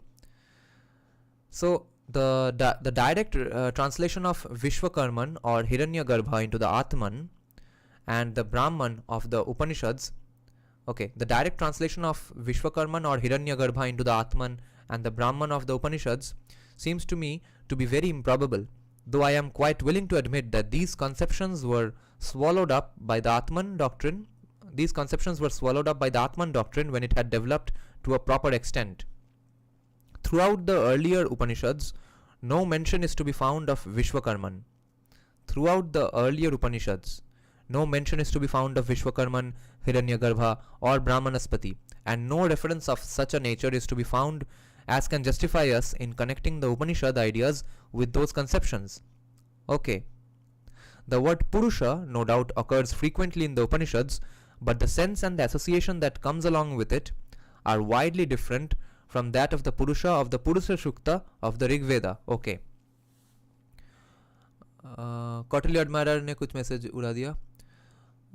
Okay, Afin is saying yes, the RKM ones are in English, 700 rupees. Okay, I see. Okay, we will check those out. So this is another important thing that we just found out, that the direct translation of Vishwakarman or Hiranyagarbha into the Atman and the Brahman of the Upanishads seems to me to be very improbable, though I am quite willing to admit that these conceptions were swallowed up by the Atman doctrine when it had developed to a proper extent. Throughout the earlier Upanishads, no mention is to be found of Vishwakarman, Hiranyagarbha or Brahmanaspati, and no reference is to be found as can justify us in connecting the Upanishad ideas to those conceptions. The word Purush no doubt occurs frequently in Upanishads, but the sense and the association that came along with it are widely different from that of the Purusha Shukta of the Rig Veda. So the concept of the word already had a different meaning because the Upanishads were written much later, 600 BC to 500 BC, whereas the Rig Veda was written about at least 3,000-4,000 years before that. Okay. When the Rig Veda describes Vishwakarman, it describes him as a creator from outside, a controller of mundane events to whom they pray for worldly benefits.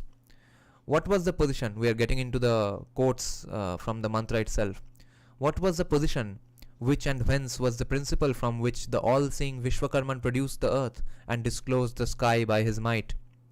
The one God who has on every side eyes, on every side a face, on every side arms, on every side feet, when producing the sky and earth, shapes them with his arms and with his wings. Do thou, Vishwakarman, grant to thy friends those thy abodes which are the highest, and the lowest, and the middle. May a generous sun remain here to us. Again in Rigveda X.82 we find, quote, Vishwakarman is wise, energetic, the creator, the disposer, and the highest object of intuition. Yes, and this is also a very, very nice way to put it. Even the Rig Veda. Vishwakarman is wise, energetic, creator, disposer, to theek hai, but Vishwakarman is the highest object of intuition. He who is our father, our creator, disposer, who knows all spheres and creatures, who alone assigns to the gods their names. To him the other creatures resort for instruction. Again about Hiranyagarbha we find in Rigveda 1.121 that Hiranyagarbha arose in the beginning, born, he was the one lord of things existing, Hiranyagarbha. He established the earth and the sky. To what god shall we offer our oblation? May he not injure us. He who is the generator of the earth, who by ruling by fixed ordinances produced the heavens, who produced the great and brilliant waters, to what god, etc. Prajapati, no other than thou, is lord over all these created things. May we obtain that through desire of which we have invoked thee, may we become masters of riches.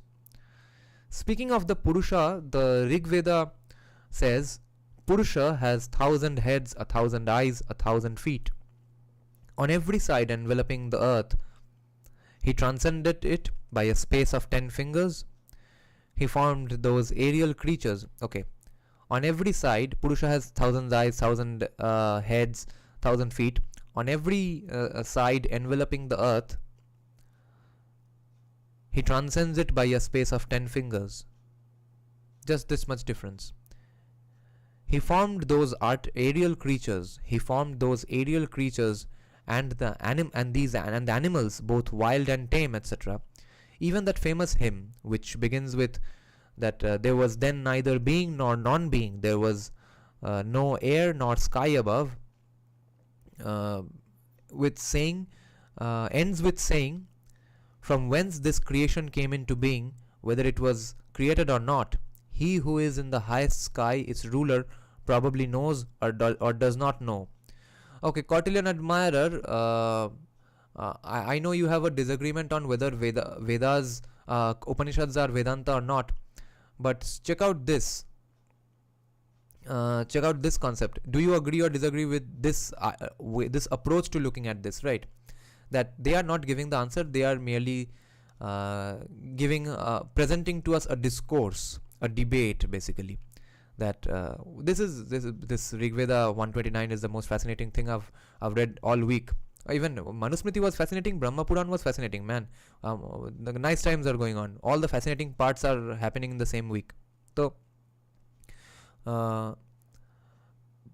he formed those aerial creatures. So, even that famous hymn says, first they said that there was then neither being nor non-being, there was no air nor sky above, and ends it with saying, from whence this creation came into being, whether it was created or not.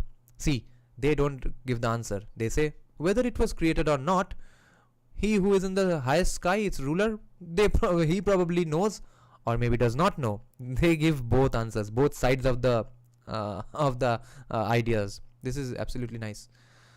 Okay, Abhay is saying, because I thought. Okay, Apu Bose is saying, JSD and Ranganathan are on fire in last debate on UCC Earth Festival. UCC Earth Festival का मैंने half देखा है. उसमें जैसा इतना बड़ा panel लेके क्या होता है. This is so stupid. 6-7 आदमी का पैनल कभी काम करता है? टाइम तो है 1 घंटा, और सब कोई उतना आर्टिकुलेट है भी नहीं.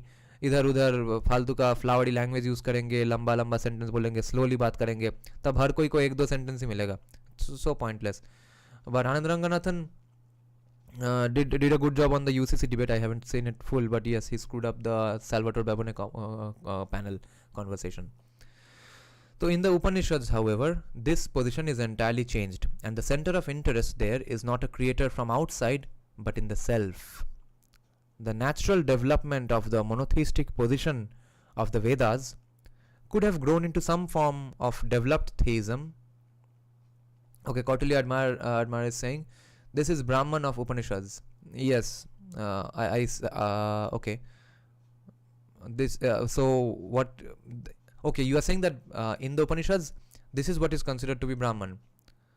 This concept, or that he who is in the highest sky, its ruler, probably knows or does not know. Okay, in the Upanishads, however, this position is entirely changed. Center of interest becomes not the creator from outside, but in the self. The natural development of monotheistic position of the Vedas could have grown into some form of developed theism, but not into the doctrine that the self was the only reality and that everything else was far below it. There is no relation here of the worshipper and the worshipped, and no prayers are offered to it, but the whole quest is of the highest truth, and the true self of man is discovered as the greatest reality. True self of man is discovered as the greatest reality. This change of philosophical position seems to me to be a matter of great interest. This change of the mind from the objective to the subjective does not carry with it in the Upanishads any elaborate philosophical discussions or subtle analysis of mind. It comes there as a matter of direct perception, and the conviction with which the truth has been grasped cannot fail to impress the readers. That out of the apparently meaningless speculations of the Brahmanas, this doctrine could have developed might indeed appear to be too improbable to be believed. Okay, so they are saying, okay, now the author is saying that it might be too improbable to believe that out of such meaningless speculations of the Brahmanas, this doctrine could have been developed. Okay. I think it had something to do with the great economic prosperity that was going on as well. Economic prosperity जब हो जाएगा तब और भी लोग philosophy चर्चा कर पाएंगे, और जब फिलोसफी चर्चा कर पाएंगे तो फिलोसफी इवॉल्व होते रहेगा, एडवांस होते रहेगा. Okay. Harja is saying how Bengalis who had the best Shatrubodh before independence became what they are today. Because well, you'll have to find the answer in my video called Why Are Bengalis Secular. Kautilya Admire is saying he has 1,000 heads. It's every human and non-human beings had, because every one head is head of Purusha. Okay. Communism, bro. Abhay is saying, okay, I think the language used in hymns composed by Chaitanya Mahaprabhu also seems to be a significantly East Bengali accent. I see. Okay, Kautilya Advara is saying, like the Vishwarup of Krishna in Gita. Okay, everyone's self is he or Brahman. Vinay Singh is saying, I'm 17 years old. After tomorrow is my 12th math board paper, and here I'm learning philosophy. I'm thinking about changing my stream from science to art. What is your thought about it? देखो, आपका family background क्या है, economic condition क्या है, उसके ऊपर ही depend करेगा. क्योंकि फ़िलोसफी में नौकरी तो नहीं मिलने वाला है. कंटेंट राइटिंग का ज़िंदगी होगा, और नहीं तो आप एकेडमिक बन सकते हैं, प्रोफेसर बन सकते हैं PhD वगैरह करके. नहीं तो बहुत प्रॉब्लम है. If you are a middle class, lower middle class person, then नौकरी का तो आपको सोचना पड़ेगा. तो Rohan is saying, plus Chaitanya Mahaprabhu born and present in Noida district, and Noida district shares the border with Bangladesh. Yes. And but thanks a lot for listening to philosophy lectures just before your exams. This is what I used to do when I was 17 years old as well. I used to learn about music production, filmmaking, world politics on the days before the exams. Actually, there's a bit of ADHD kind of thing involved, right? That you are always doing something. In my case, at least, I'm always doing something because I'm trying to entertain myself while being bored of doing something else. So when I'm doing music, it's because I'm bored of checking out politics or reading books. And when I'm reading books or checking out politics or doing videos, it's because I'm tired of making music that day, or tired of doing music the entire. अरे Kautilya admirer is in class 11th. क्या है, मैं बच्चों से इतना कुछ सीखना पड़ रहा है. ए तुम लोगों का अपब्रिंगिंग ऐसा कैसे है भाई लोग, इतना कहाँ पढ़ लेते हो, तुम्हारे पेरेंट्स ने ये सब पढ़ाया क्या कि तुम खुद ही पढ़ बैठे. How does this happen man. I had no idea about how do you know so much, how do you guys at such young age know so much about these Indic texts. Okay, so that out of the apparently meaningless speculations of the Brahmanas this doctrine could have developed, it seems to be too improbable.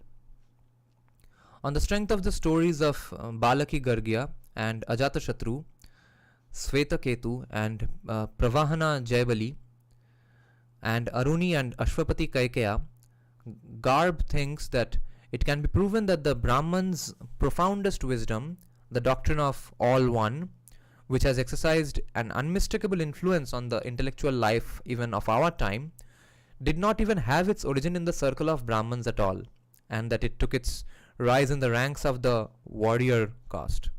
Okay, I'll need to take a sip of coffee because we are getting into that fascinating portion again. So check out what this author is saying, the legendary Surendranath Dasgupta. He's saying that which has exercised an influence, it took its rise in the ranks of the warrior caste. This rise happened because of the Kshatriyas. ये जो unmistakable, ये जो concept है कि the doctrine of all one, ये जो Brahman's profoundest wisdom, the doctrine of all one, which has exercised an unmistakable influence on the intellectual life even of our time, it does not have its origin in the circle of Brahmins, but it took its rise in the ranks of the warrior caste. This, if true, would of course lead the development of the Upanishads away from the influence of the Veda, Brahmanas and the Aranyakas.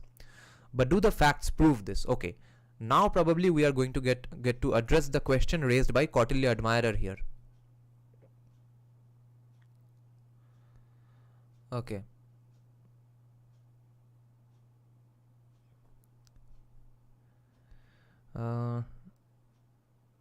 So now we are going to get into the debate. If what do the facts say about Upanishads being far away from the influence of the Vedas, Brahmanas, Aranyakas, etc.? Let us briefly examine the evidences that Garb is a scholar, Garb himself has produced. In the story of Balaki Gargya and Ajatashatru referred to by him, Balaki Gargya referred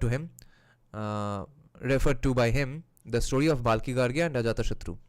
So Balaki Gargya is a boastful man who wants to teach Kshatriya Ajatashatru the true Brahman, but fails and then wants it to be taught by him. To this, Ajatashatru replies, it is contrary to the natural order that a Brahmin receive instruction from a warrior and expect the latter to declare the Brahman to him. Does this not imply that in the natural order of things, a Brahmin always taught the knowledge of Brahman to the Kshatriyas, and that it was unusual to find a Brahmin asking a Kshatriya about the true knowledge of Brahman? At the beginning of the conversation, Ajatashatru had promised to pay Balki 1000 coins if he could tell him about Brahman, since all people used to run to Janaka to speak about Brahman.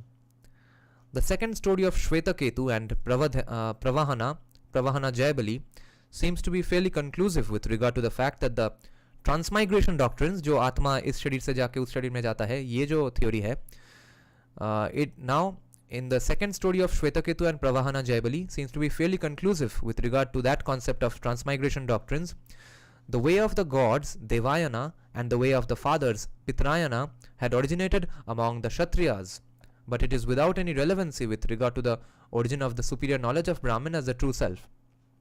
तो उसमें important नहीं है, but it's important to note that Devayana and Pitrayana, way of the gods and way of the fathers, had originated among the Kshatriyas, but it is without any relevancy in the context of origin of the superior knowledge of Brahman as the true self. The third story of Aruni and Ashwapati Kaikeya is hardly more convincing, because here 5 Brahmins wishing to know what the Brahman and the self were went to Uddalaka Aruni, but as he did not know sufficiently about it, he accompanied them to the Kshatriya king Ashwapati Kaikeya, who was studying the subject. But Ashwapati ends the conversation by giving them certain instructions about fire doctrine, Vaishvanar Agni, and the importance of import of its sacrifices. He does not say anything about the true self of Brahman. Okay, so both in these cases, in one case the Kshatriya refuses to educate the Brahmin because he says that you are supposed to know this, I'm not supposed to tell you about these things. The second story, we see that we get conclusive proof that the way of the gods and way of Pitrayana and Devayana originated among Kshatriyas. In the third story, the Kshatriya, when asked about the Brahman, about the concept of Brahman, he explains that he explains the fire doctrine and the import of its sacrifices. He does not say anything about the true self as Brahman. We ought to consider that there are only few exceptional cases where Kshatriya kings were instructing the Brahmins, but in all other cases the Brahmins were discussing and instructing the Atman knowledge. I am thus led to think that Garb, owing to his bitterness of feeling against the Brahmins as expressed in the earlier part of the essay, had been too hasty in his judgment. Arey Kautilya admirer, dekho, the author is agreeing with you now. The opinion of Garb seems to have been shared to some extent by Wintonitz also, and the references given, okay, he was critiquing them. So the opinion of Garb seems to have been shared to some extent by, so yes, see, that was the Hindu phobia, the Brahmin phobia, which led Garb to believe Upanishads were absolutely different from Vedas. Interesting. I guess that is the conclusion we are drawing today. Kautilya admirer, the author of this book is Dr. I forgot the name. Surendranath Dasgupta. This volume 1 was written in 1922. He is a legendary Sanskrit scholar. The opinion of Garb seems to have been shared to some extent by Wintonitz also, and the references given by him to the Upanishad passages are also the same as we just examined. The truth seems to me to be this, that the Kshatriyas and even some women took interest in the religio-philosophical quest manifested in the Upanishads. The inquirers were so eager that either in receiving the instruction of Brahman or in imparting it to others, they were so eager to do this that they had no considerations of sex and birth, and there seems to be no definite evidence for thinking that the Upanishad philosophy originated. There seems to be no definite evidence for thinking that the Upanishad philosophy originated among the Kshatriyas, or that the germs of its growth could not be traced in the Brahmanas and the Aranyakas, which were the productions of Brahmins. Okay, so Kautilya admirer, you were right, and the author himself agrees that there is no definite evidence. Okay, there is no definite evidence for thinking that the Upanishad philosophy originated among Kshatriyas, and there is no evidence to conclude that the germs of the growth of Upanishads or Vedanta cannot be traced in the Brahmanas and Aranyakas. That thought, uske liye enough evidence nahi hai. And also Brahmanas and Aranyakas were the productions of Brahmins. So फालतू में anti ब्राह्मण होने से हम गलत conclusion में पहुंचेंगे. The change of the Brahmana into the Aranyaka thought is signified by a transference. So Kautilya admirer, again, how you already knew this. This is fascinating. You are a class 11 or 12 guy, and you already called this out. I have a fascinating viewer base. The change of the Brahmana into the Aranyaka thought is signified by a transference of values from the actual sacrifices to their symbolic representations. Transference of values from the actual sacrifices, जो यज्ञ वगैरह है, विधि, etc. उससे transfer होके the value is assigned to symbolic representations and meditations which were regarded as being productive of various earthly benefits. यज्ञ के instead of yagyas, just contemplate, do meditation, etc. Think and contemplate inside your mind. Thus we find in the Brihadaranyaka that instead of a horse sacrifice, the visible universe is to be conceived as a horse and meditated upon as such. If you all joined my Brahma Puran live stream yesterday, you all will notice that this is exactly what was discussed in Brahma Puran as well. So I guess Brahma Puran was written after the Upanishads, so that's why they were kind of saying these things, that heaven and hell is just a state of mind, etc. And अश्वमेध करके क्या होगा, तीर्थ जाके क्या होगा अगर दिल में हरामी हो, तो that was what was said. And this exact they even Brahma Puran gave this exact example of the Ashwamedha, that Ashwamedha घर पे बैठ के भी कर सकते हैं. This is exactly what the Brahma Puran as well said. So the dawn, the morning is the head of the horse, the sun is the eye, wind is its life, fire is its mouth, and the year, एक जो साल है, is its soul, and so on. What is the horse that grazes in the field, and to what good can its sacrifice lead? Okay, this kind of sounds Buddhist now. This is obviously Hindu, but Buddhists have appropriated this intellectual property dispute. Horse जो घास खा रहा है उसको sacrifice करके क्या होगा? This moving universe is the horse, which is most significant to the mind, and the meditation of it, as such, is the most suitable substitute of the sacrifice of the horse, the mere animal. Aha, this is beautiful. I'm a huge animal rights guy. I don't eat meat and dairy, so this is absolutely fascinating to me. Thought activity as meditation is here taking the place of an external worship in the form of sacrifices. The material substances and the most elaborate and accurate sacrificial rituals lost their value and bare meditations took their place. Meditation to अच्छी बात है, contemplation. Side by side with the ritualistic sacrifices of the generality of the Brahmins, there was springing up a system where thinking and symbolic meditations were taking the place of gross matter and action involved in sacrifices. These symbols were not only chosen from the external world as the sun, the wind, etc., from the body of man, his various vital functions and the senses, but even arbitrary alphabets were taken up. And it was believed that the meditation of these as the highest and the greatest was productive of great beneficial results.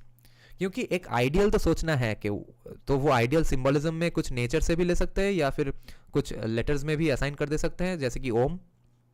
But you have to keep imagining, you have to keep visualising a perfection, a superior चीज़ हो सकता है, ये दिमाग में बार बार सोचना. That is what is implied when people say that you should be chanting Hare Krishna, or when you should be meditating, chanting Om. That is the same concept essentially, that you have to keep imagining, you have to keep being in presence of that perfection. उससे benefits obviously होगा जिंदगी में. And I agree with that concept 100%. Sacrifice in itself, the physical, actual, real life sacrifice, was losing value in the eyes of these men. And diverse mystical significances and imports were beginning to be considered as their real truth. The Ukta verse of Rig Veda was identified in the Aitareya Aranyaka under several allegorical forms with the prana, the Udgita of the Samaveda. Okay. The Ukta verse of the Rig Veda was identified in the Aitareya Aranyaka under several allegorical forms with the prana. The Udgita of the Samaveda was identified with Om, prana, sun and I. In Chandogya 2, the Saman, is that Saman or Sama? I can't read that. The Saman was identified with Om, rain, water, seasons, prana, etc. In Chandogya, man was identified with sacrifice, his hunger, thirst, sorrow with initiation, laughing, eating, etc., with the utterance of the mantras, and asceticism, gift, sincerity, restraint from injury, truth, with sacrificial fees, that is dakshina. The gifted mind of these cultured Vedic Indians was anxious to come to some unity, but logical precision of thought had not developed, and as a result of that, we find in the Aranyakas the most grotesque and fanciful unifications of things which to our eyes have little or no connection. So first of all यहाँ पे तो बहुत सारे evidence दे दिए हैं directly कि कैसे ऋग्वेदा के ही कॉन्सेप्ट्स उपनिषद में भी डिस्कस किए गए हैं, राइट? तो but logical precision of thought had not developed, and as a result of that we find in the Aranyakas the most grotesque and fanciful unifications of things which to our eyes have little or no connection. Any kind of instrumentality in producing an effect was often considered as pure identity. Thus in Aitareya Aranyaka we find that a quote that then comes the origin of food, the seed of Prajapati are the gods, the seed of the gods is rain, the seed of rain is herbs, the seed of herbs is food. So they are trying to be as scientific as possible. They are doing their best essentially. The seed of food is seed, the seed of seed is creatures, the seed of creatures is the heart, the seed of the heart is the mind. This is what I was talking about an hour back. ये जो दिल का concept है कि heart में हमारा thoughts होते हैं, ये कॉन्सेप्ट कहाँ से आया और किसने शुरू किया? It seems it's at least it's mentioned in Rigveda, तो डेफिनेटली किसने इन्वेंट किया will never know maybe. The seed of the heart is the mind, the seed of the mind is speech, the seed of speech is action, the act done is this man, the act done is this man, the abode of Brahman. Wow, I wish I could underline this. Okay. Kautilya Admirer is saying because Puranas are written by Ved Vyas, yeah, the one who wrote Brahma Sutra, greatest book of Gyan Kanda Vedanta. Oh, I see. अरे तुमको तो सभी पता है. Okay. Science student जो है जो नहीं करता. Is preparation going good? Not that much. उसका बहुत अलग चीज़ों में preparation हो गया है. Okay, Vinay Singh is saying an advice, don't waste class 12th. बेरोजगार हो जाएगा. Yes. तो okay, I'm 17 years old. अच्छा, तुम खुद 17 year old हो और तुम खुद ही बोल रहे हो कि don't waste class 12, बेरोजगार हो जाओगे. Okay. Now, this was pretty fascinating. The word Brahman, according to Shayana. Okay, I think we should end here. What do you think? This was pretty heavy and इतना information एक दिन में overload करेंगे तो कुछ समझ में भी नहीं आएगा, कॉन्टेम्पलेट भी नहीं कर पाएंगे, भूल भी जाएंगे. तो will pick it up day after tomorrow. Okay, we are discussing history of Indian philosophy on Friday night again. This was great and I hope उस वक्त तक, फ्राइडे तक मेरा फिजिकल कॉपी आ जाएगा बुक का. बहुत कुछ अंडरलाइन करना है. So will stop it here guys. Thanks a lot for joining the live stream. Will see you tomorrow night. We are discussing Meenakshi Jain's paper at 12. Okay, let's end this stream now. Good night.